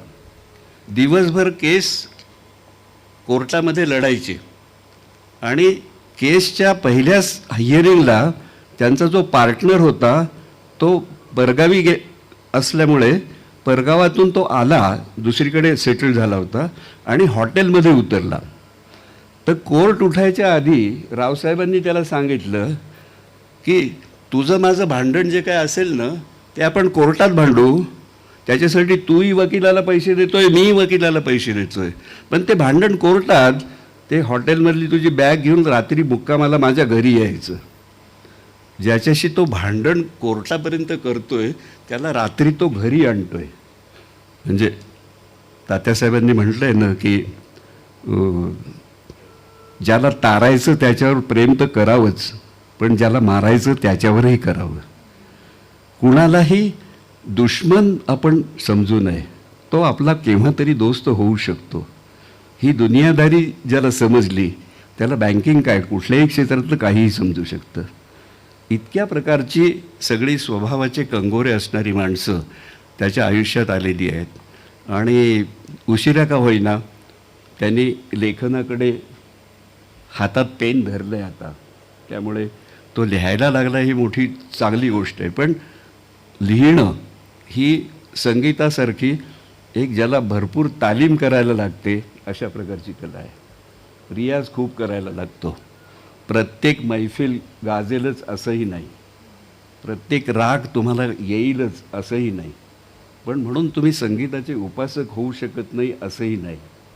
तुम्ही उपासना जर करत राहिलात तर त्या संगीतातली काही क्षेत्र तुम्हाला आपलीशी निश्चित करता येतील, तुम्हाला पुढे जाता येईल. तुमचं जीवन समृद्ध करणारी माणसं जशी असतात तशी जीवन समृद्ध करणारी पुस्तकंही असतात. आणि अशा पुस्तकांचा संग्रह म्हणजे मला तर वाटतं काही दिवसांनी विश्वासची जी एक लायब्ररी आहे त्याच्यात जशी पुस्तकं असतात तशी एखादी माणसांची सुद्धा लायब्ररी होईल आणि मग कोणी त्या तिथे मुक्कामाला येत राहतील. आज काय दत्ता बाळ सराफ 3 दिवस राहून गेले त्या ग्रंथालयात, माणसांच्या ग्रंथालयात. आणि काहीतरी नवीन त्याच्यामध्ये घडलं. अशा प्रकारचं अनुभवाने समृद्ध होत जाणं जीवन आणि पुढे पुढे जात असताना मागच्यांना दुर्लक्षित न करता तेही बरोबर चालत आहेत. कारण शेवटी काय असतं, आपण काय मिळवतो, काय घालवतो, त्याचा जेव्हा विचार करतो तेव्हा तुम्ही जी ही नाती जपलेली असतात, तीच नाती रुजवलेली असतात, तीच नाती पुन्हा पुन्हा मातीतून उगवत असतात. आणि त्या नात्यांवर जो प्रेम करतो, आतून प्रेम करतो, मनापासून प्रेम करतो, कोणाचं दुःख पाहिलं तर तुमच्या डोळ्यात पाणी येतं आणि कोणाचं काही यश मिळालं तर तुमचा आनंद तुमच्या डोळ्यात मावत नाही. अशा प्रकारच्या वृत्तीने जगणारा जो माणूस असतो त्याच्यासाठी लिहिणं ही एक गरज होऊन बसते आणि ते व्यक्त होणं पुस्तकातून अतिशय महत्त्वाचं असतं. त्यामुळे हा लेखन प्रवास आज जो सुरू झाला आहे, आज या पुस्तकाच्या निमित्ताने हे विश्वासचं नाशिकचं CBS आहे. ही बस आत्ता इथून CBSवरून सुटणार आहे. मग कदाचित मेळा स्टँडवर जाईल, मग कदाचित त्याची रातराणी होईल, कदाचित त्याची व्होल्वो होईल आणि मग हा प्रवास पुढे कुठल्या कुठल्या गावी जाईल. औरंगाबादला गेलं तर बसस्टँडवर कोण असेल, नांदेडला गेलं तर कोण असेल, परभणीला गेलं तर कोण असेल. ही माणसं तिथे वाट पाहत असतीलच. माणसाने माणसाची वाट पाहणं आणि वाटेवरच्या माणसाला बरोबर घेऊन चालणं याच्यापेक्षा आयुष्यात दुसरं काय मिळवायचं असतं. आणि विश्वास ते मिळवतो आहे. त्यामुळे विश्वास बँक पैशाने श्रीमंत आहे का नाही हा माझा विषय नाही. विश्वास हा माणसांच्या नात्याने आणि माणुसकीने श्रीमंत झालेला आमचा एक मित्र आहे. म्हणून श्रीमंत विश्वासराव ठाकूर यांच्या पुढच्या लेखन प्रवासाला मी मनःपूर्वक शुभेच्छा देतो आणि वयाच्या मोठेपणाचा अधिकार वापरून आशीर्वादही देतो आणि आपल्या सगळ्यांची रजा घेतो. नमस्कार. स्वानंद बेदरकर यांना बोलायची विनंती करणार आहे, पण त्यापूर्वी हरिभाऊ कुलकर्णींना मी विनंती करेल की स्वानंदचा संयोजकाच्या वतीनं आज या ठिकाणी सत्कार करावा. हरिभाऊ आपल्या रेडिओ विश्वासची जबाबदारी पार पाडतात, आपल्या सगळ्यांना माहीत आहे. आमची रुचा त्यांच्यासोबत आहे आणि त्यांना 2 राष्ट्रीय पुरस्कार यावर्षी मिळाले, त्याबद्दल त्यांचं या निमित्ताने अभिनंदन करतो.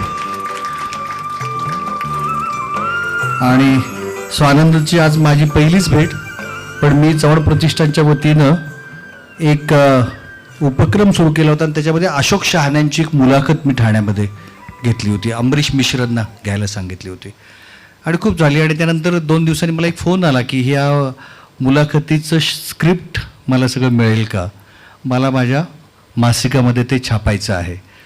आणि तुम्हाला माहिती आहे की अशोक शहाण्यांची मुलाखत असल्यामुळे मी म्हटलं जरा त्यांना विचारून सगळं मला करायला लागेल. ते थोडं राहून गेलं. त्यानंतर त्या मालिकेत मी बऱ्याच मुलाखती घेतल्या. त्यावेळेला जो आलेला फोन होता तो स्वानंदचा होता, हे मला आज इथं भेटल्यावर कळालं. शब्दमल्हार नावाचं अतिशय उत्तम मासिक आम्हाला कधी कधी पाहायला मिळतं, नियमितपणे आमच्याकडे येत नाही. त्याचं निवेदन अतिशय उत्तम असतं असं आम्ही ऐकून आहोत. ऐकण्याचा योग तो पुढच्या काळात लवकरच येईल. आज तो जर प्रकाशक नसता तर कदाचित निवेदनाला तो या ठिकाणी उभा असता, आपण ऐकलं असं. त्याला उत्तम लेखक आहे तो. आणि सर म्हणाले तसं नव्या काळाचं अतिशय ज्याला एक कूल व्यक्तिमत्व, ही नवी मंडळी ज्याला म्हणतात, असं ज्याला लाभलेलं आहे, त्या स्वानंदाला मी विनंती करतो की प्रकाशक या नात्यानं त्यांनी आपल्याशी बोलावं. स्वानंद. आपणा सगळ्यांना मनःपूर्वक नमस्कार. की नात्यांचे सर्व्हिसिंग हे जे पुस्तक तुम्हाला दिसतंय, कार्यक्रम संपल्यानंतर साधारण 5 प्रती मला द्या असं जर तुमच्यापैकी कुणी म्हणालं तर याची एकही प्रत मला तुम्हाला देता येणार नाही, कारण माझ्याकडे पहिल्या आवृत्तीतली एकही प्रत शिल्लक नाही. 1000 प्रती विकल्या गेल्या आहेत आणि त्या फक्त नाशिकमध्ये नव्हे तर मुंबई, पुणे, नागपूर, औरंगाबाद, नांदेड, परभणी, लातूर अशा सर्व ठिकाणाहून आम्हाला 1 प्रत द्या, आम्हाला 4 प्रत द्या, आम्हाला 5 प्रत द्या, अशा प्रकारचे फोन माझे जे सहकारी आहेत प्रशांत वाखारे, 1 तारखेपासून अतिशय उत्तम अशा याच्या जाहिराती हेमंतरावांनी करायला सुरुवात केली. तेव्हापासून आजच्या दिवसापर्यंत माझा सहकारी प्रशांत वाखारे हा त्याच्या बायकोशी सलग 15 वाक्य बोलू शकलेला नाही, एवढे फोन त्याला दिवसभरात येतात. ही अतिशयोक्ती नाही, कारण 100 पुस्तकं विकणं किती अवघड आहे हे मला माहिती आहे. आणि याचं कारण हे या माणसावरचा त्या ठिकाणी असलेल्या माणसांचा विश्वास आहे असं मला वाटतं. विश्वास ठाकूर हे नो डाऊट दबंग व्यक्तिमत्व आहे आणि तो दबंगपणा त्यांच्या व्याख्यानातून त्यांनी जे माझ्याबद्दल सांगितलं ते मी अतिशय प्रामाणिकपणे कबूल करतो. म्हणजे विनायक रानडे धावत यायचे की बा विश्वास ठाकूरांचा तिसरा डोळा जर उघडला तर स्वानंद बेदरकरांचं काय होईल.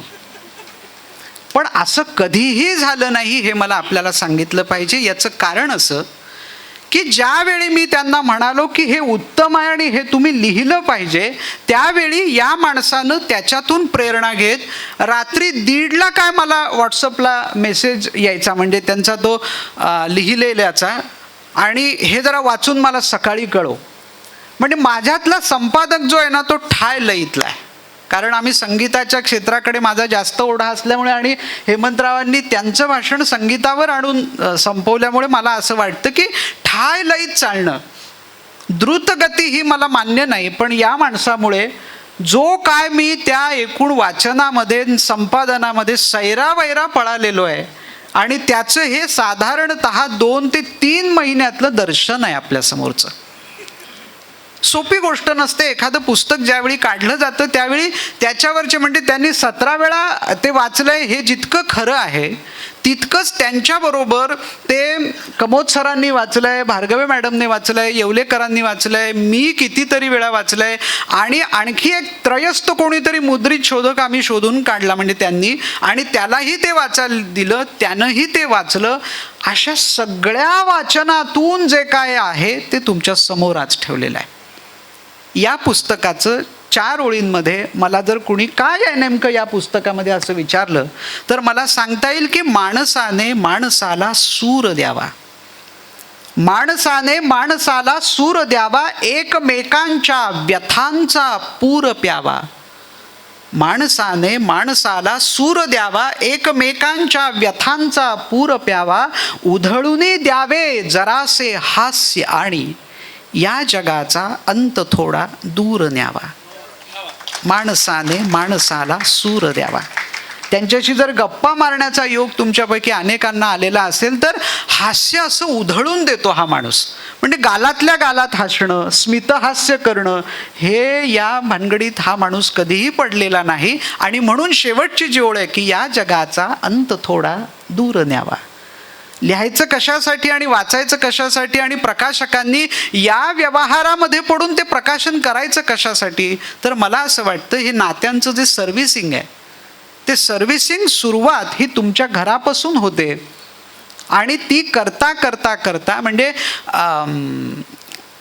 ज्यांचा वपू काळेंचा उल्लेख त्यांनी मघाशी केला त्यांचं फार सुंदर एक जे आपले पत्त्याचे 1 ते राजापर्यंतचे जी पानं असतात त्याचं वर्णन करताना त्यांनी असं म्हटलंय की एक्का, म्हणजे या पुस्तकाच्या निमित्तानं मी बोलतोय तो संदर्भ घेऊन, एक्का म्हणजे आत्मा एक असतो, दुर्री म्हणजे ब्रह्म आणि माया, तिर्री म्हणजे आकाश धरती आणि पाताळ, चौकी म्हणजे 4 वेद, पंजी म्हणजे पंचमहाभूत, 6 म्हणजे षड्रिपू, 7 म्हणजे सप्तर्षी, 8 म्हणजे अष्टविनायक, 9 म्हणजे नवग्रह, 10 म्हणजे दशावतार, आणि या सर्वांवर राज्य करणारा तो राजा. पण या राजाचं राणी व्हायचं की गुलाम व्हायचं, या एका दोलायमान परिस्थितीत अडकून जोकर झालेला आजचा माणूस.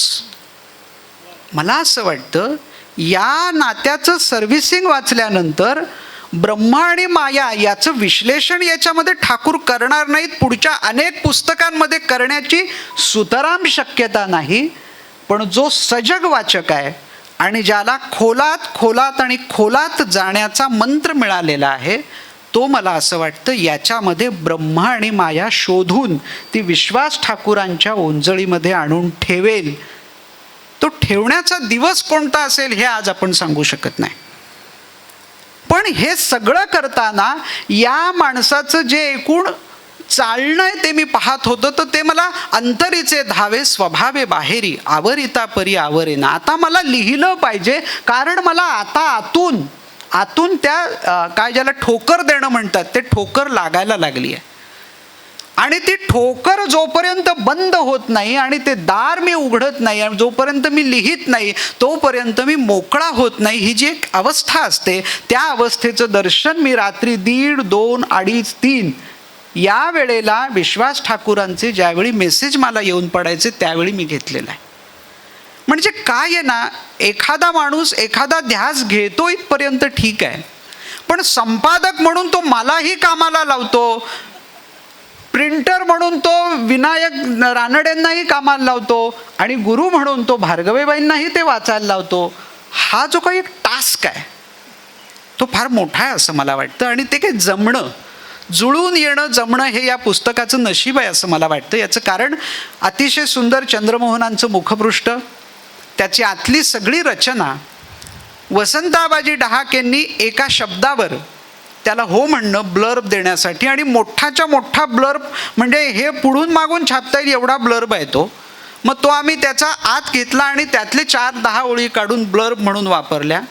हे सगळं जे काय जुळून येणं आहे ना, हे जुळून येणं मला असं वाटतं हा एक विश्वासाचा योगायोग आहे. आणि त्या योगायोगातून पुढे जात असताना एक दुर्दम्य आत्मविश्वास या माणसाला आत्मविश्वास या माणसामध्ये मला असा दिसला की तर्केषु कर्कशिथियः वयमेव नान्ये आणि काव्येषु रंजित धियः वयमेव नान्ये. म्हणजे काय तर तर्क कर्कश, बुद्धी कठोर, बुद्धीला घासून असणारं लॉजिकली असं जर तुम्हाला काही हवं असेल तर तुम्हाला आमच्याकडेच यावं लागेल.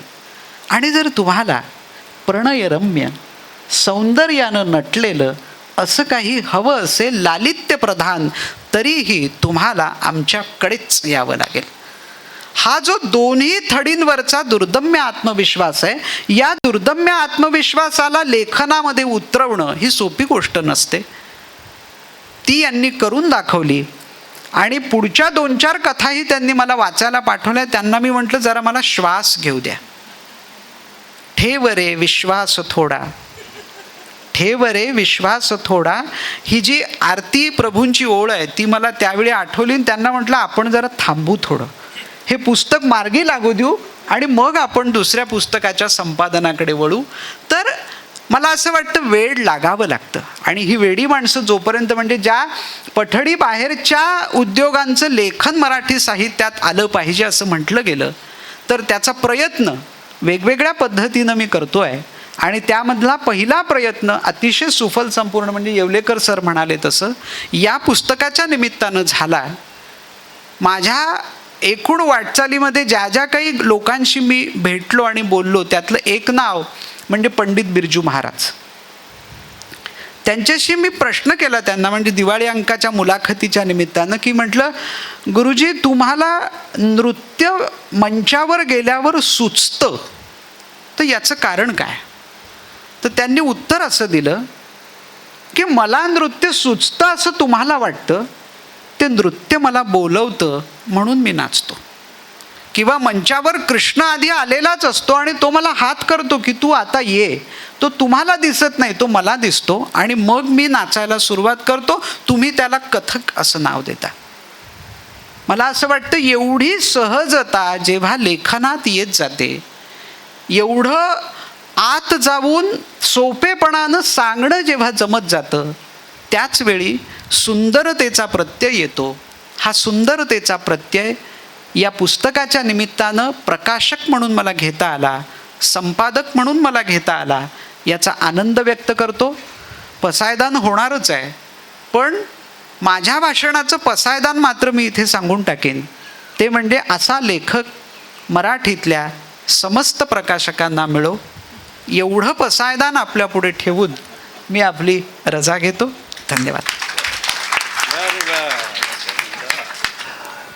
कोरोनाच्या काळात एथिकल प्रॅक्टिस म्हणजे काय याच्याविषयी वेगळं काही सांगायची गरज राहिलेली नाही, इतके अनुभव लोकांच्याकडे गोळा झालेले आहेत. आणि अशा वेळेला असा एक डॉक्टर आपल्या गावात असणं ही खरोखर एक संचित असतं, आपलं श्रीमंती असते.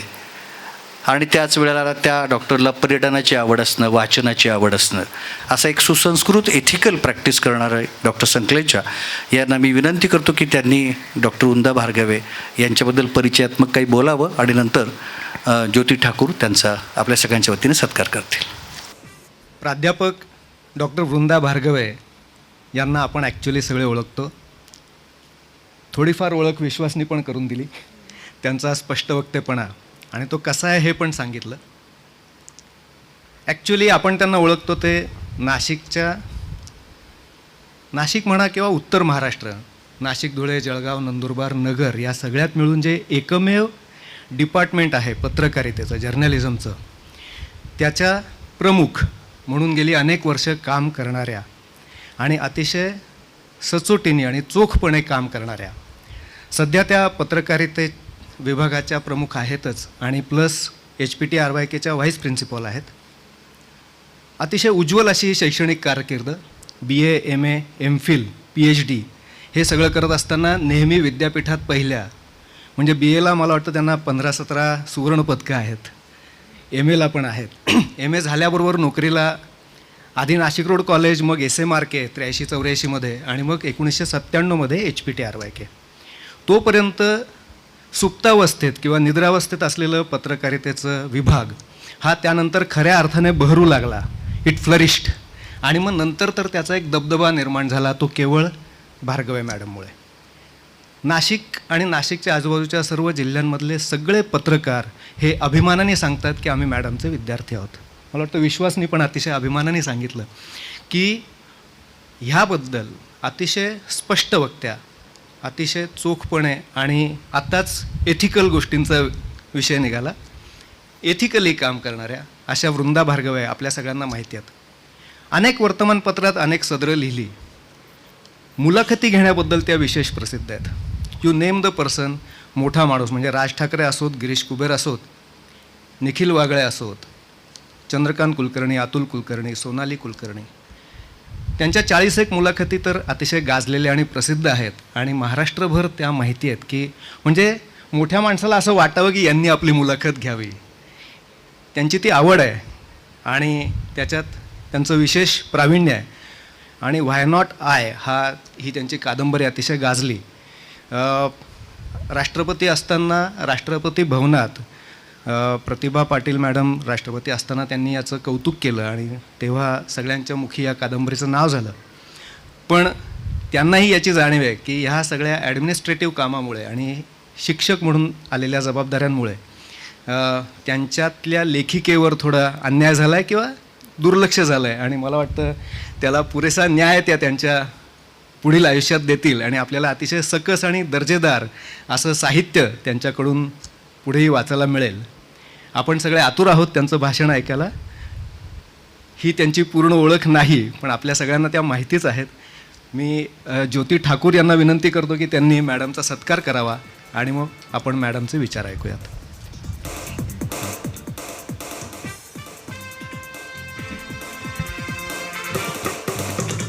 ज्योतिताई वृंदाताईंचा सत्कार करतायत. वृंदाताईंची ओळख आपण आता ऐकली.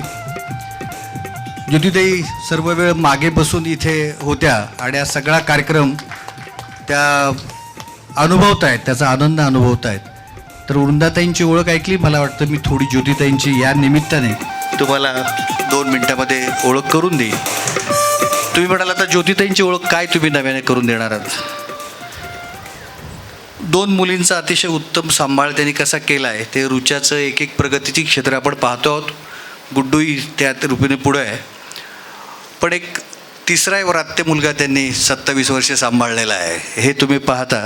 आणि जे सगळ्यात अवघड टास्क होतं सगळं करायचं म्हणजे दुरून ठाकूरांना पाहणं, ऐकणं, बोलणं हे सगळं ठीक असतं. रोज झेलायचं म्हणजे किती कठीण असू शकेल हे तुम्ही समजू शकता. आणि ते करताना म्हणजे आम्ही इथे येतो त्यावेळेला इथली सगळी व्यवस्था म्हणजे आम्ही जी बूट कुठे काढावेत, कुठली चप्पल घालावी आणि कुठल्या कॉटवर जाऊन झोपावं इथपासून जी सगळं नियोजन केलेलं असतं त्याच्यात आपल्याला काही बदल करता येत नाही. ह्या व्यवस्थेमध्ये तुमची सगळी काळजी घेतलेली असते पण त्याला असा एक मायेचा ओलावा, त्याचा एक जो आत्मा आहे त्या आतिथ्याचा सगळा तो या माऊलीकडे इकडे असतो. आणि त्या मुळे आमचं इथलं कुठलंही येणं हे इतकं म्हणजे विश्वासबरोबरच्या मैफिलीची एक अशी उत्सुकता असते आणि आनंद असतो. तसा ज्योतिताईंच्या सगळ्या त्या प्रेमळ आणि अतिशय मनापासून केलेल्या त्याच्यामध्ये औपचारिकतेची कृत्रिमतेची इतकीशी शंकासुद्धा येऊ नये इतकं ते मनापासून केलेलं आणि तोच संस्कार त्यांनी आपल्या मुलींनाही दिला आहे.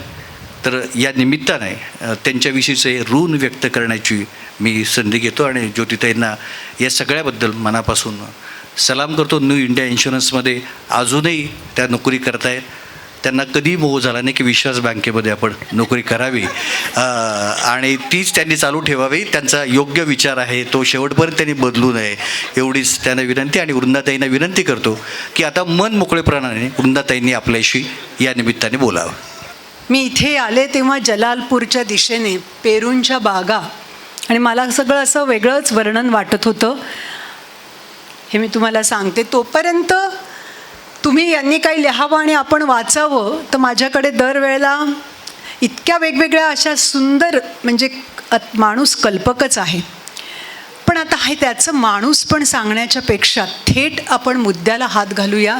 नात्याचं सर्व्हिसिंग याच्या ज्या जाहिराती केल्या आणि जे अत्यंत सुंदर रीतीने त्याचं मार्केटिंग केलं तो हेमंत, मी त्याला तोच म्हणणार, तो माझ्यापेक्षा लहान आहे. पण ते मार्केटिंगची पण एक स्ट्रॅटेजी असते. ॲग्रेसिव्ह मार्केटिंग असा आम्ही शब्द वापरतो त्याला. पुस्तक वाचल्यानंतर वाटतं की अरे हे ॲग्रेसिव्ह मार्केटिंग आत्ता कोणीतरी म्हणालं तसं माउथ पब्लिसिटी ही होणारच आहे त्याची. याचं कारण असं आहे की ज्यांचं नाव विश्वास जयदेव ठाकूर आहे आणि जिथून आपण आतमध्ये जेव्हा येतो तेव्हा या फार्म हाऊसचं नाव मी बघितलं आत्ता येताना, जय लीला असं होतं. त्यांच्या वडिलांचं आणि आईचं असं त्या नावाचं याच्यामध्ये कॉम्बिनेशन आहे. मला तिथूनच वाटलं की या माणसाचं माणूस पण ज्याला म्हणू ते जागं असलेला हा एक लेखक आहे. बघा आत्ताच त्यांचं अभिष्टचिंतन केलं. वयाचा सुवर्ण महोत्सव, बँकेचा हा रजत महोत्सव आणि त्यांच्या कथासंग्रहाचा आजचा प्रकाशनाचा हा शब्दोत्सव. आणि त्याच्यासाठी आम्ही जमलेलो आहात. इतकं सुंदर प्रकाशन केलेलं आहे. हा विश्वास बँकेचा सर्व असणारा जो माणूस आहे याच्याबद्दल मला या लेखक म्हणून जे काही वाटतं त्याच्यात सहकारी क्षेत्राशी अर्थात ते जोडलेत, पण ते लेखक म्हणून ज्याला त्यांची आता पुढे प्रसिद्धी होणार आहे ही दोन ज्या संस्थेंशी ते निगडित आहे त्यामुळे एक यशवंतराव चव्हाण प्रतिष्ठान आणि दुसरं म्हणजे कुसुमाग्रज प्रतिष्ठान. या दोघांचा स्पर्श त्यांना झाला नसता तर त्यांना मधु मंगेश कर्णिकांची प्रस्तावना लाभली नसती. या दोघांचा स्पर्श झाला नसता तर वसंत आबाजी डहाके यांचं शुभेच्छापर मनोगत त्यांना लाभलं नसतं असं म्हणणं सुद्धा चुकीचं आहे. कारण हा माणूस तगडा जनसंपर्क, ते कुठेही जातील तरी त्यांच्याबरोबर माणसं ही त्यांना जोडण्याची जी कला आहे. त्यापैकी एक माणूस तर माझ्या समोरच बसलेले आहेत, विनायक रानडे. तिकडे त्यांचं नाव कदाचित वेगळं असेल, अजय नाव असेल, मला माहिती नाही. परंतु ही जी द्वयी आहे ही नाशिकमध्ये एक अशी आहे की ती माणसं, काही जण पुस्तकं बाळगतात, आत्ता म्हणाले बाळसराफ, हे माणसांना पारखतात आणि माणसांना तोडू देत नाही. मला असं वाटतं की या पुस्तकाची किंमत 99 रुपये आहे म्हणून हे पुस्तकाची पहिली आवृत्ती आज संपली असं अजिबात नसून या पुस्तकाचं मूल्य जे आहे ते शब्दातीत आहे, शब्दांच्या पलीकडलं आहे. म्हणून हे पुस्तक आपण सगळेजणं वाचतो. नातं, लेखकांनीच म्हटलेलं आहे की ह्या सगळ्याचं गाभा नातं आहे. नातं आणि अर्थकारण, एक काळ होता हे दोन्ही शब्द बरोबरच येऊ शकत नव्हते आणि आज एक काळ असा आहे की नात्याबरोबर अर्थ आलेला आहे. पण आता हा जो अर्थ आलेला आहे हा अर्थची नासाडी किंवा नात्याची नासाडी, म्हणजे अर्थामुळे नात्याची नासाडी झालेली आहे. मला असं वाटतं लेखकांनी, जो लेखक आहे जो बँकिंग क्षेत्रातला आहे आणि एका बँकेचा सर्वेसर्वा संस्थापक अध्यक्ष असल्यामुळे नात्याचं रिक्त झालेलं बॅलन्स शीट तो तपासतो आणि डेबिटची बाजू नाही क्रेडिटची बाजू किती भरभक्कम आहे हेही तो पाहतो. माणसांची त्याच्यातली जी इन्व्हेस्टमेंट आहे ही ह्या पुस्तकाची सर्वाधिक जमेची बाजू आहे. मला हे मात्र इथे जरूर सांगावंसं वाटतं, या पुस्तकामध्ये ज्याला आपण म्हणू की एखाद्या नाटकाचा जो ज्याला काय म्हणू आपण त्याला, नाटकाची जी सामुग्री असते त्या सामुग्रीमध्ये काय बदलत नाही तर स्टेजचा जो पहिला अंक, दुसरा अंक आणि ते समजा चाळीतलं घर असेल तर ते तसंच राहतं शेवटपर्यंत. तसं या सगळ्या पुस्तकातल्या 25 कथांचं सर्वात महत्त्वाचं जे पात्र म्हणू किंवा जे ठिकाण आहे, वेगळ्या अर्थाने मी म्हणते, ते आहे विश्वास बँक. मला सर्वाधिक कुतूहल, सॅल्यूट, सलाम ठोकावासा वाटतो तो या विश्वास बँकेच्या सर्व कर्मचाऱ्यांना. आणि खरं सांगते, लेखकाशीच बोलायचं झालं तर या विश्वास बँकेचे जे शाखाधिकारी असं आपण म्हणूया त्या माणसाला मला एकदा तरी भेटायचंच आहे. कारण ह्या सगळ्या पुस्तकामध्ये जो शाखाधिकारी आहे तो मला इतकं आवडलं हे पात्र की अरे यांच्याशिवाय या कथाच पूर्ण होऊ शकत नाही. आणि लेखक इथे कोण आहे तर लेखक इथे निवेदक तर आहेच, पण मला असं वाटतं हा लेखक मानसोपचार तज्ज्ञ आहे बँकिंग क्षेत्रातला वेगळ्या अर्थाने. हा लेखक मला चर्चमधल्या फादरसारखा वाटतो. कन्फेशन बॉक्स असते आणि एका बाजूला फादर असतात आणि दुसऱ्या बाजूला समोर माझ्या हातून कोणता गुन्हा झाला ते सांगणारी व्यक्ती असते. इथे त्यांचा थोडासा रोल बदलतो. समोर ती व्यक्ती तुम्हाला समस्या सांगत असते आणि या समस्येची उकल तुम्ही कशी करावी हे त्या व्यक्तीच्या मनात येवो न येवो पण त्याच्या समोर तत्क्षणी हजर होणारा हा लेखक मला दिसतो.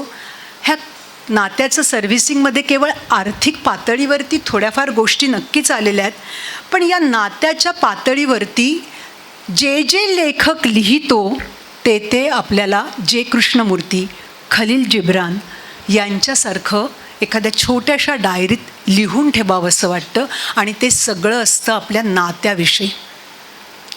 हा लेखक जे बोलतो त्याच्यामध्ये त्याचा पहिल्यापासूनची ठाम भूमिका आणि समज हाच आहे की नातं जपलं जावं आणि नातलग निर्माण व्हावे, नात्यांनी जिवलग निर्माण करावे.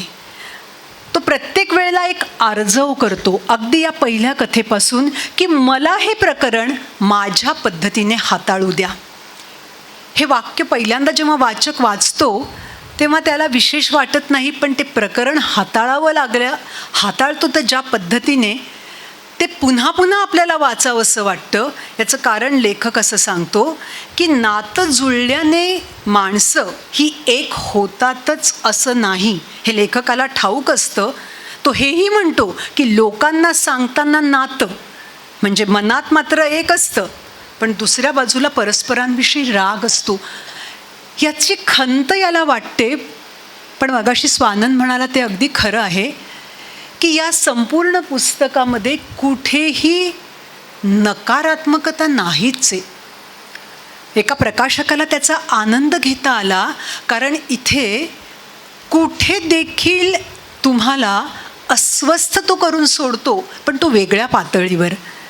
पण नकाराची कुठेही भावना नाही, माणसं अशी का वागतात असं म्हणून तो आक्रोश नाही करत. या संपूर्ण कथा, त्याला तुम्ही कथा म्हणा, त्याला कथानुभव म्हणा, त्याला अजून भावानु असं काहीतरी म्हणा, जसा भावानुवाद असतो तसा शब्द द्या, ते ललित म्हणा, नावं कोणतीही द्या, नावांच्यापेक्षा हे नात्याचं जे सर्व्हिसिंग आहे ते मला असं वाटतं की समोर काय जे असेल ते मी करणार हे म्हणणारा हा लेखक आणि आपण चांगलंच करायचं, सोडायचं नाही हे शिकवणारा हा लेखक आहे जो घेतला वसा टाकाचा नाही या पद्धतीचा आहे. ह्या संपूर्ण नात्याच्या सर्व्हिसिंगमध्ये तो काय करतो नेमकं, नात्याची कोळिष्टकं जी जमा झालेली आहे ना ती तो साफसुथरी करतो, कारण माणसंच माणसाला उपयोगी पडतात हे त्याला ठाऊक असतं. मला असं वाटतं इतका शुद्ध हेतू त्यांच्याजवळ असतो आणि समोरचा जो माणूस असतो तो मात्र दुसऱ्या बाजूला अनेक कारनामे करत असतो. पण या सगळ्या मोठं होण्याच्या नादात माणसं किती छोटी होतात हेही हा लेखक सांगतो. तुम्ही ही 139 पानं जर वाचलीत नीट तर त्याच्यातलं एक वाक्य जे सुरुवातीला लेखकाने म्हटलं आहे ते मला फार पटलं, की कोणाची मदत करणं हा जर गुन्हा असेल तर तो मी पुन्हा पुन्हा करत राहणार. कदाचित हा हिंदी चित्रपटातला डायलॉग वाटेल, मराठी मालिकातलं काहीतरी आपल्याला वाटेल, पण हे लेखक फार प्रामाणिकपणे सांगतो आहे. हा लेखक इतका निरलस आहे. त्याचं एक वाक्य या पुस्तकातलं हे पण मला फार आवडलं, की नात्याचे आभाळ फाटत गेलं ना की ते फाटतच राहतं. ज्याने त्याने त्याच्या त्याच्या डोक्यावरचं आभाळ हे शिवलं की पुन्हा नाती बांधली जातात.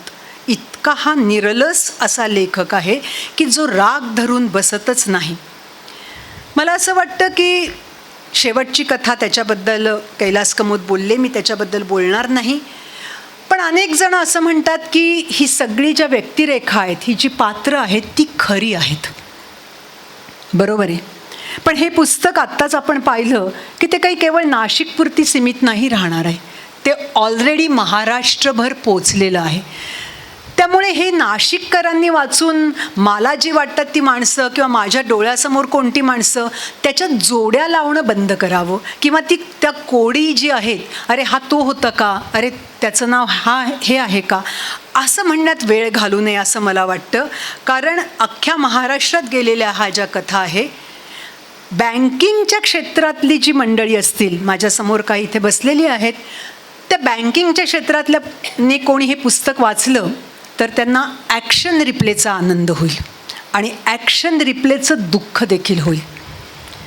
हे मी या अर्थाने म्हणते की हे पुस्तक जेव्हा बँकिंग क्षेत्रातलं कोणी वाचेल तेव्हा त्यांना वाटेल बरं झालं बुवा त्या कथानकाप्रमाणे आपल्याकडनं काही घडलं नाही. कारण जी धमक, जी धडक, किंवा स्वानंद म्हणाला त्याप्रमाणे जे दबंग व्यक्तिमत्व आहे ते केवळ एका आणि एकाच माणसाचं असू शकतं. त्याचं नाव विश्वास जयदेव ठाकूर.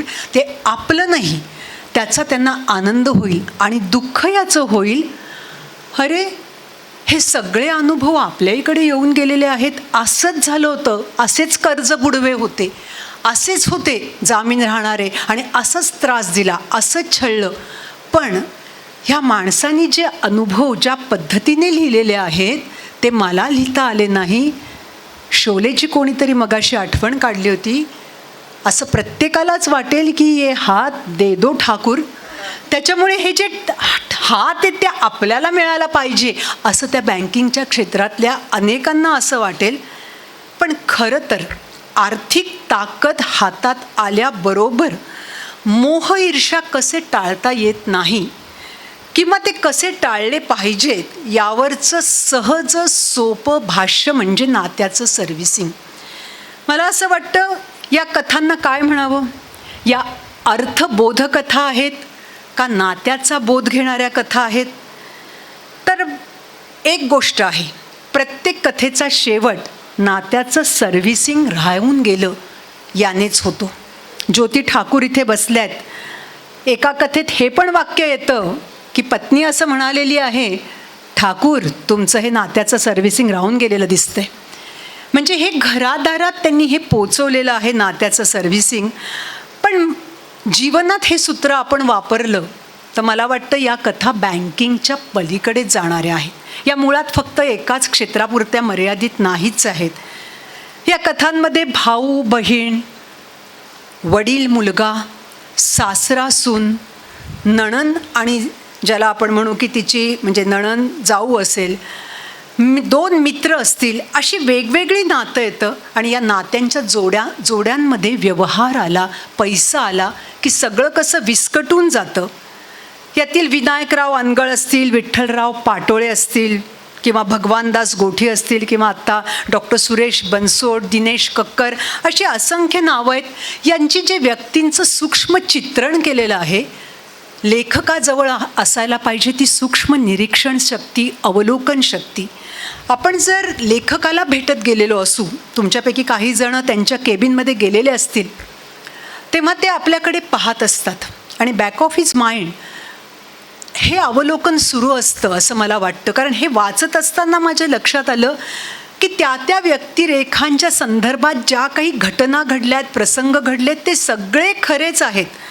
प्रत्येक कथानुभवात लेखक तर आहेच, पण वस्तुनिष्ठपणा न सोडता ही व्यक्तिचित्र लेखकांनी रंगवलेली आहे आणि म्हणूनच ती कलात्मक देखील झालेली आहे. ही व्यक्तिरेखा क्वचित विकारांनी लडबडलेली ती माणसं आहेत, अत्यंत हडेलप्पी माणसं आहेत आणि त्याचबरोबर ती माणसांच्या काही ज्याला आपण म्हणू स्वभाव पाहून आपल्याही डोळ्यात पाणी येतं. या बँकेचा जो सर्वेसर्वा मी आत्ता म्हटलं तसं लेखक हा जो निवेदक आहे, या बँकेची रचना मला फार आवडली कारण ती त्या पुस्तकातनं कळत येते. लेखकाने एका ठिकाणी म्हटलं आहे की स्वतःची अशी यंत्रणा आहे आणि ही यंत्रणा कशी आहे तर कर्ज बुडव्या प्रत्येकाची कुंडली यांच्याकडचा शाखाधिकारी किंवा इतर माणसं तात्काळ समोर ठेवतात. मला खरंच सांगते एक भीती वाटली हे जेव्हा म्हणाले की पुढची सगळी पुस्तकं यांनी किस्से सांगावे आणि आम्ही ती पुस्तकं तयार करावीत. मी लगेच आठवून पाहिलं, आपण एकटे कधी होतो का ठाकूरांबरोबर, किंवा आपल्याकडे ते आले तेव्हा, किंवा आपली कुंडली यांच्याकडे तर नक्कीच असेल. तर खरंच आहे, ह्या प्रत्येकाची ती कुंडली असतील आणि त्यांनी एका ठिकाणी सांगितलं की माझी फार सोपी पद्धत आहे आणि ती सोपी पद्धत कशी आहे की मी व्यक्तीच्या त्या मुळाशी जातो. कारण आजकालच्या काळात कॉमन मित्रमैत्रिणी शोधणं फार सोपं झालं आहे फेसबुकमुळे. हे सगळं लेखकच सांगतो आहे आणि तो असं म्हणतो की नव्या माणसांना जोडून घेणं हा तर माझा डाव्या हाताचा मळ किंवा हा तर माझा छंदच असल्यामुळे मला हे काम सहज जमतं. हे जे त्यांनी पृष्ठ क्रमांक 104, 105वर लिहिलेलं आहे ते तुम्ही जरूर वाचा. मी तुम्हाला मुद्दामून पान क्रमांक का सांगते आहे, कारण जसं त्यांचा बँकेचा व्यवहार आहे ना, तसं लेखक लिहितो तेव्हा त्याला जी माणसं भेटतात आणि त्यांच्यावरचे इलाज तो जेव्हा शोधून काढतो, हे कुठून शोधून काढतो हेही त्यांनी तितक्याच नितळपणे, पारदर्शीपणाने लिहून काढलेलं आहे. मला याच्यातली एक कथा फारच आवडली की नोटाबंदीनंतरचं भवितव्य. इथे आता काही फारसं बोलायला नको, पण ह्या कथेमध्ये तावून सुलाखून निघणारी बँक आणि त्याच्यातले कर्मचारी आणि एका बातमीदाराच्या बातमीचा तो सूडप्रवास नाही म्हणता येणार, पण एका सुडाच्या भावनेने त्यांनी लिहिलेली बातमी आणि त्यानंतर या सर्व कर्मचाऱ्यांना आणि विशेषतः लेखकाला झालेला जो अतिशय मानसिक छळ, त्यामुळे वाचक संत्रस्त होतो. मी ते परत सांगते की वाचक संत्रस्त होतो तेव्हाच तुमच्या लक्षात येईल की या कथानकामध्ये, या पुस्तकामध्ये किती ताकद आहे, कारण तो तादात्म्य पावतो त्या लेखाशी, कथेशी. या संपूर्ण पुस्तकात प्रस्थापितांचे बुरखे टराटर फाडलेले आहेत. इथे काही कॅरेक्टर्स जी आहेत ती पॅदी बदलेली आहे, काहींना पॅदी बनवलेलं आहे, काही जण लबाड आहेत हेही आपण आत्ता म्हणालो. पण याच्यातली जी शैली आहे ती अत्यंत रहस्यप्रधान अशी शैली आहे. वसंत आबाजी डहाकेंनी त्याचं कौतुक केलेलंच आहे की वाचक प्रभावित होतो. मला असं वाटतं हे पुस्तक म्हणजे उद्ध्वस्ततेला, नात्यातील उद्ध्वस्ततेला आश्वासकतेने दिलेला हुंकार म्हणजे नात्याचं सर्व्हिसिंग असं मला म्हणता येईल.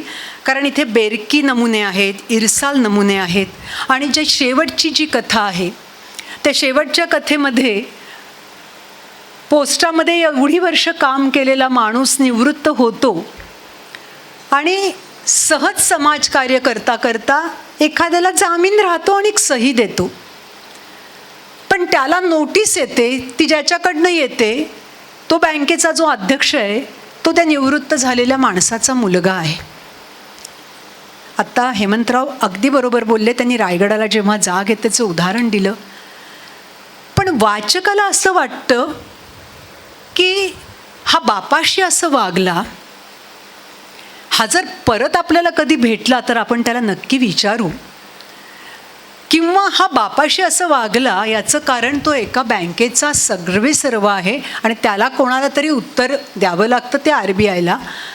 पण त्या क्षणाला वाचकाच्या मनातनं काही काळ का होईना त्या कथेतला निवेदक उतरतो, पण पुस्तक खाली ठेवतो.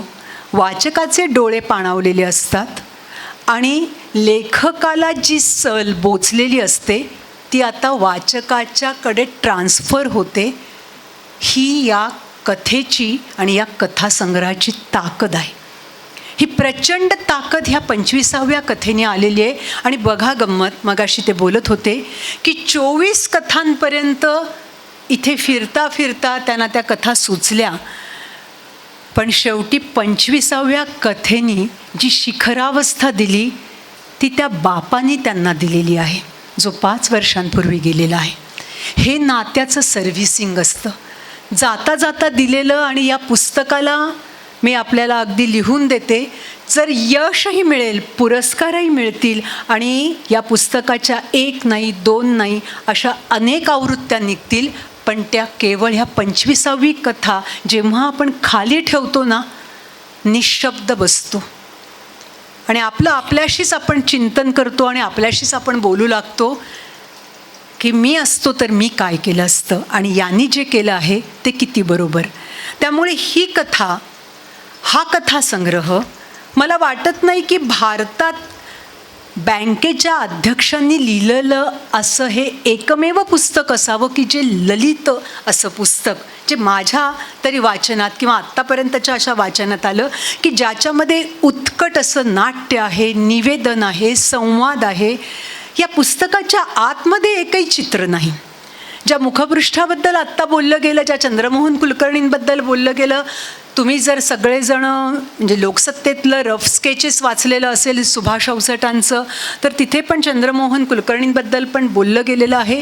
काही व्यक्तीच अशा असतात की ज्या अत्यंत मनस्वी असतात आणि या मनस्वी अशा कलाकारांच्याकडे जेव्हा असे काही पुस्तकाचं आपलं एखादं जातं कथानक, ते येईपर्यंत त्या लेखकाला धाकधूक आहे. मी नावं घेत नाही कारण याच्यातल्या काही माझ्या मैत्रिणी पण आहेत की चंद्रमोहन कुलकर्णींच्याकडे गेल्यानंतर अगं कधी येणार इतकी. आणि खरं सांगायचं तर आल्यानंतरसुद्धा मला हे कव्हर कळलं की नाही ह्याबद्दलसुद्धा कधीतरी संभ्रमावस्था होऊ शकते.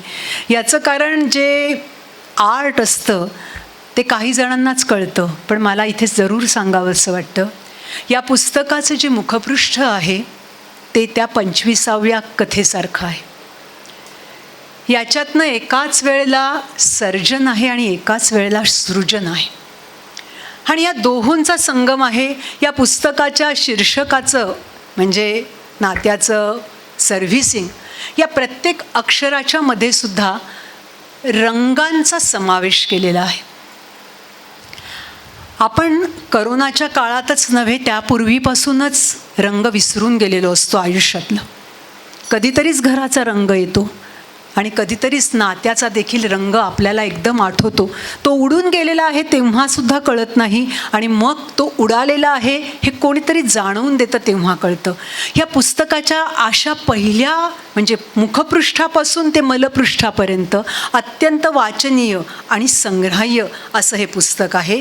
म्हणजे गेल्या 25 वर्षात पैसा, बँकिंग व्यवहार यातील बदलत्या मानसिकतेवरती समाजशास्त्रीय चिंतन ह्या पुस्तकामध्ये केलेलं आहे. शेवटी सांगायचं झालं तर करोनानंतरच्या काळात नात्याची ही लस आपण सगळ्यांनी टोचूनच घेतली पाहिजे आणि बाकीच्या लसीची परिणामकारकता कमी जास्त होते हे आम्हाला माहितीच आहे, पण ही नात्याची लस एकदा टोचली की ती कायम राहते, तिची परिणामकारकताही कायम राहते.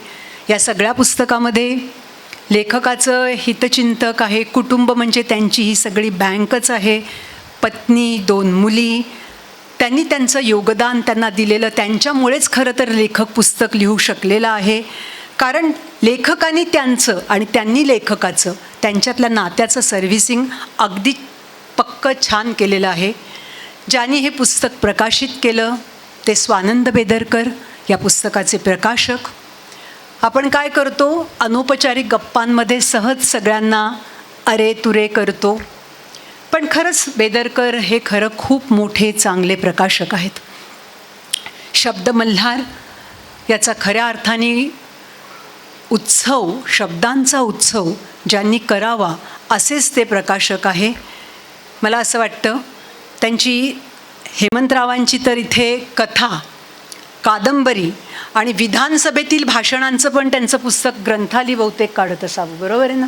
कारण थोडंसं पत्रकारितेशी माझी जवळीक असल्यामुळे मी कुंडल्या नाही काढत, पण थोडंसं मला माहिती असतं. तर हे या गोष्टी ज्या आहेत, 3 नव्हे अशी अनेक ओली पानं त्यांच्याकडे असतात. आणि अशी ओली पानं हेमंतराव नाशिक मुंबईच्या प्रवासात माझ्याच एका पत्रकार मित्राला ते वाटूनही टाकत असतात. ते कोणाला तरी घेऊन येतात आणि मग ही पुस्तकं आपल्या प्रकाशकांच्या हातात पडतात आणि आपण समृद्ध होतो.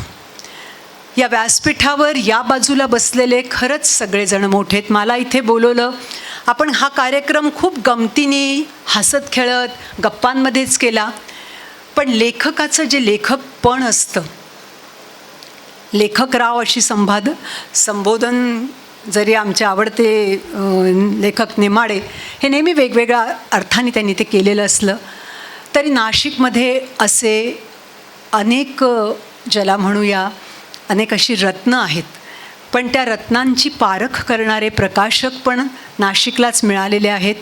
हा सगळा पुढचा काळ, शेवटचं एक वाक्य फक्त सांगते की या करोनाच्या काळामध्ये, इतक्या संकटाच्या काळात आणि इतका एकदा विश्वास ठाकूरांना पण करोना होऊन गेल्यानंतरच्याही काळामध्ये असं हे पुस्तक लिहिणं, सुचणं, शांतपणाने त्याच्यावरती विचार करणं, याचं कारण कसं आहे, हे वेगवेगळे अनुभव ही लोक रोज घेत असतात, त्यामुळे ते कधीही रीते होत नाहीत.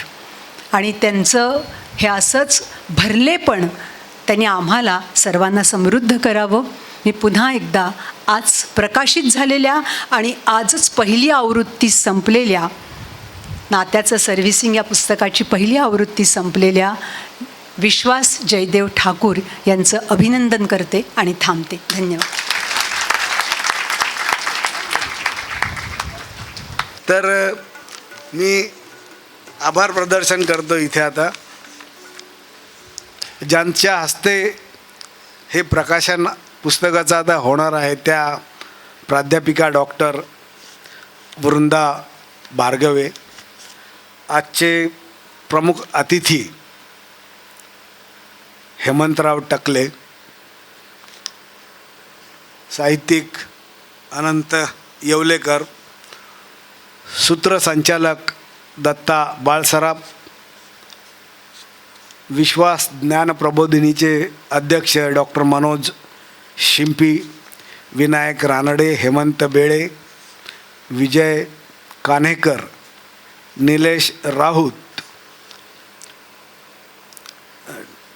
BSNLचे district general manager Nitin Mahajan, Sameer Deshpande, Vishwas बँकेचे मुख्य कार्यकारी अधिकारी प्रसाद पाटील, रेडिओ विश्वासचे station director doctor Hari Kulkarni, ज्या पसायदान सादर करणार आहेत त्या सौ राजश्री शिंपी, पुस्तकाचे प्रकाशक Swanand Bedarkar, Prashant Wakhare, doctor Smita Malpure, Vilas Haware, campus design करणारे समीर देशपांडे, कला निर्देशक सचिन शिंदे, फोटोग्राफर सचिन निरंतर, साऊंड सिस्टीमची जबाबदारी जे छानपणे पार पाडत आहेत ते पराग जोशी, मंडपची व्यवस्था करणारे प्रमोद सानप.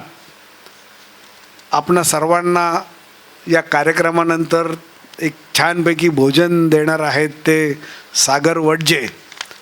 विश्वास बँकेचा सर्व स्टाफ, इथे उपस्थित सगळे मान्यवर बंधू भगिनी, या सर्वांचं मी आभार मानतो. आणि माझे 2 शब्द संपवतो. जय हिंद. प्रत्यक्ष सदेह भेटीला काही पर्याय नाही हे या निमित्ताने आपल्या लक्षात यावं आणि त्या भेटीचा आनंद या निमित्ताने सगळ्यांना मिळाला आपल्याला आणि सगळ्या समाजाचं म्हणून एक आनंदाचं निदान आपल्याकडे ज्ञानेश्वर माऊलींनी देऊन ठेवलेलं आहे. सगळ्या वैश्विक समाजाचं एक व्हिजन डॉक्युमेंट म्हणतात ते पसायदान.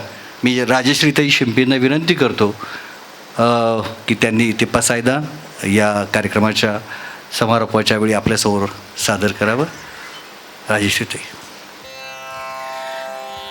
आता विश्वात्मके देवे येणे वाक्यज्ञे तोषावे तोषोनी मज द्यावे पसायदान हे जे खळांची व्यंकटी सांडो तया सत्कर्मी रती वाढो भूता परस्परे पडो मैत्र जीवासे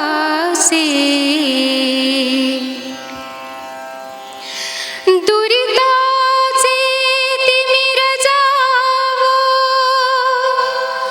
विश्व स्वधर्म सूर्ये पाहो जो जे वांछिल तो ते लाहो प्राणी जात वर्षत सकळ मंगळी ईश्वर निष्ठांची मांदियाळी अनवरत भूमंडळी भेट तू भूता चला कल्पतरूंचे आरव चेतना चिंतामणीचे गाव बोलते जे अर्णव पियुषाचे चंद्रमे जे अलांछन मार्तंड जे तापहीन ते सर्वाही सदा सज्जन सोय रे हो तू किंबहुना सर्व सुखी पूर्ण होनी तिन्ही लोकी भजी जो आदि पुरुखी अखंडित आणि ग्रंथोपजीविये विशेषी लोकीये दृष्टादृष्ट विजये हो आवेजी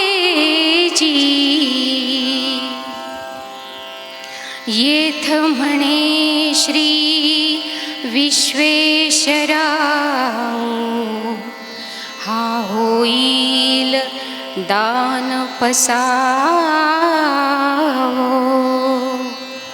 येणे वरे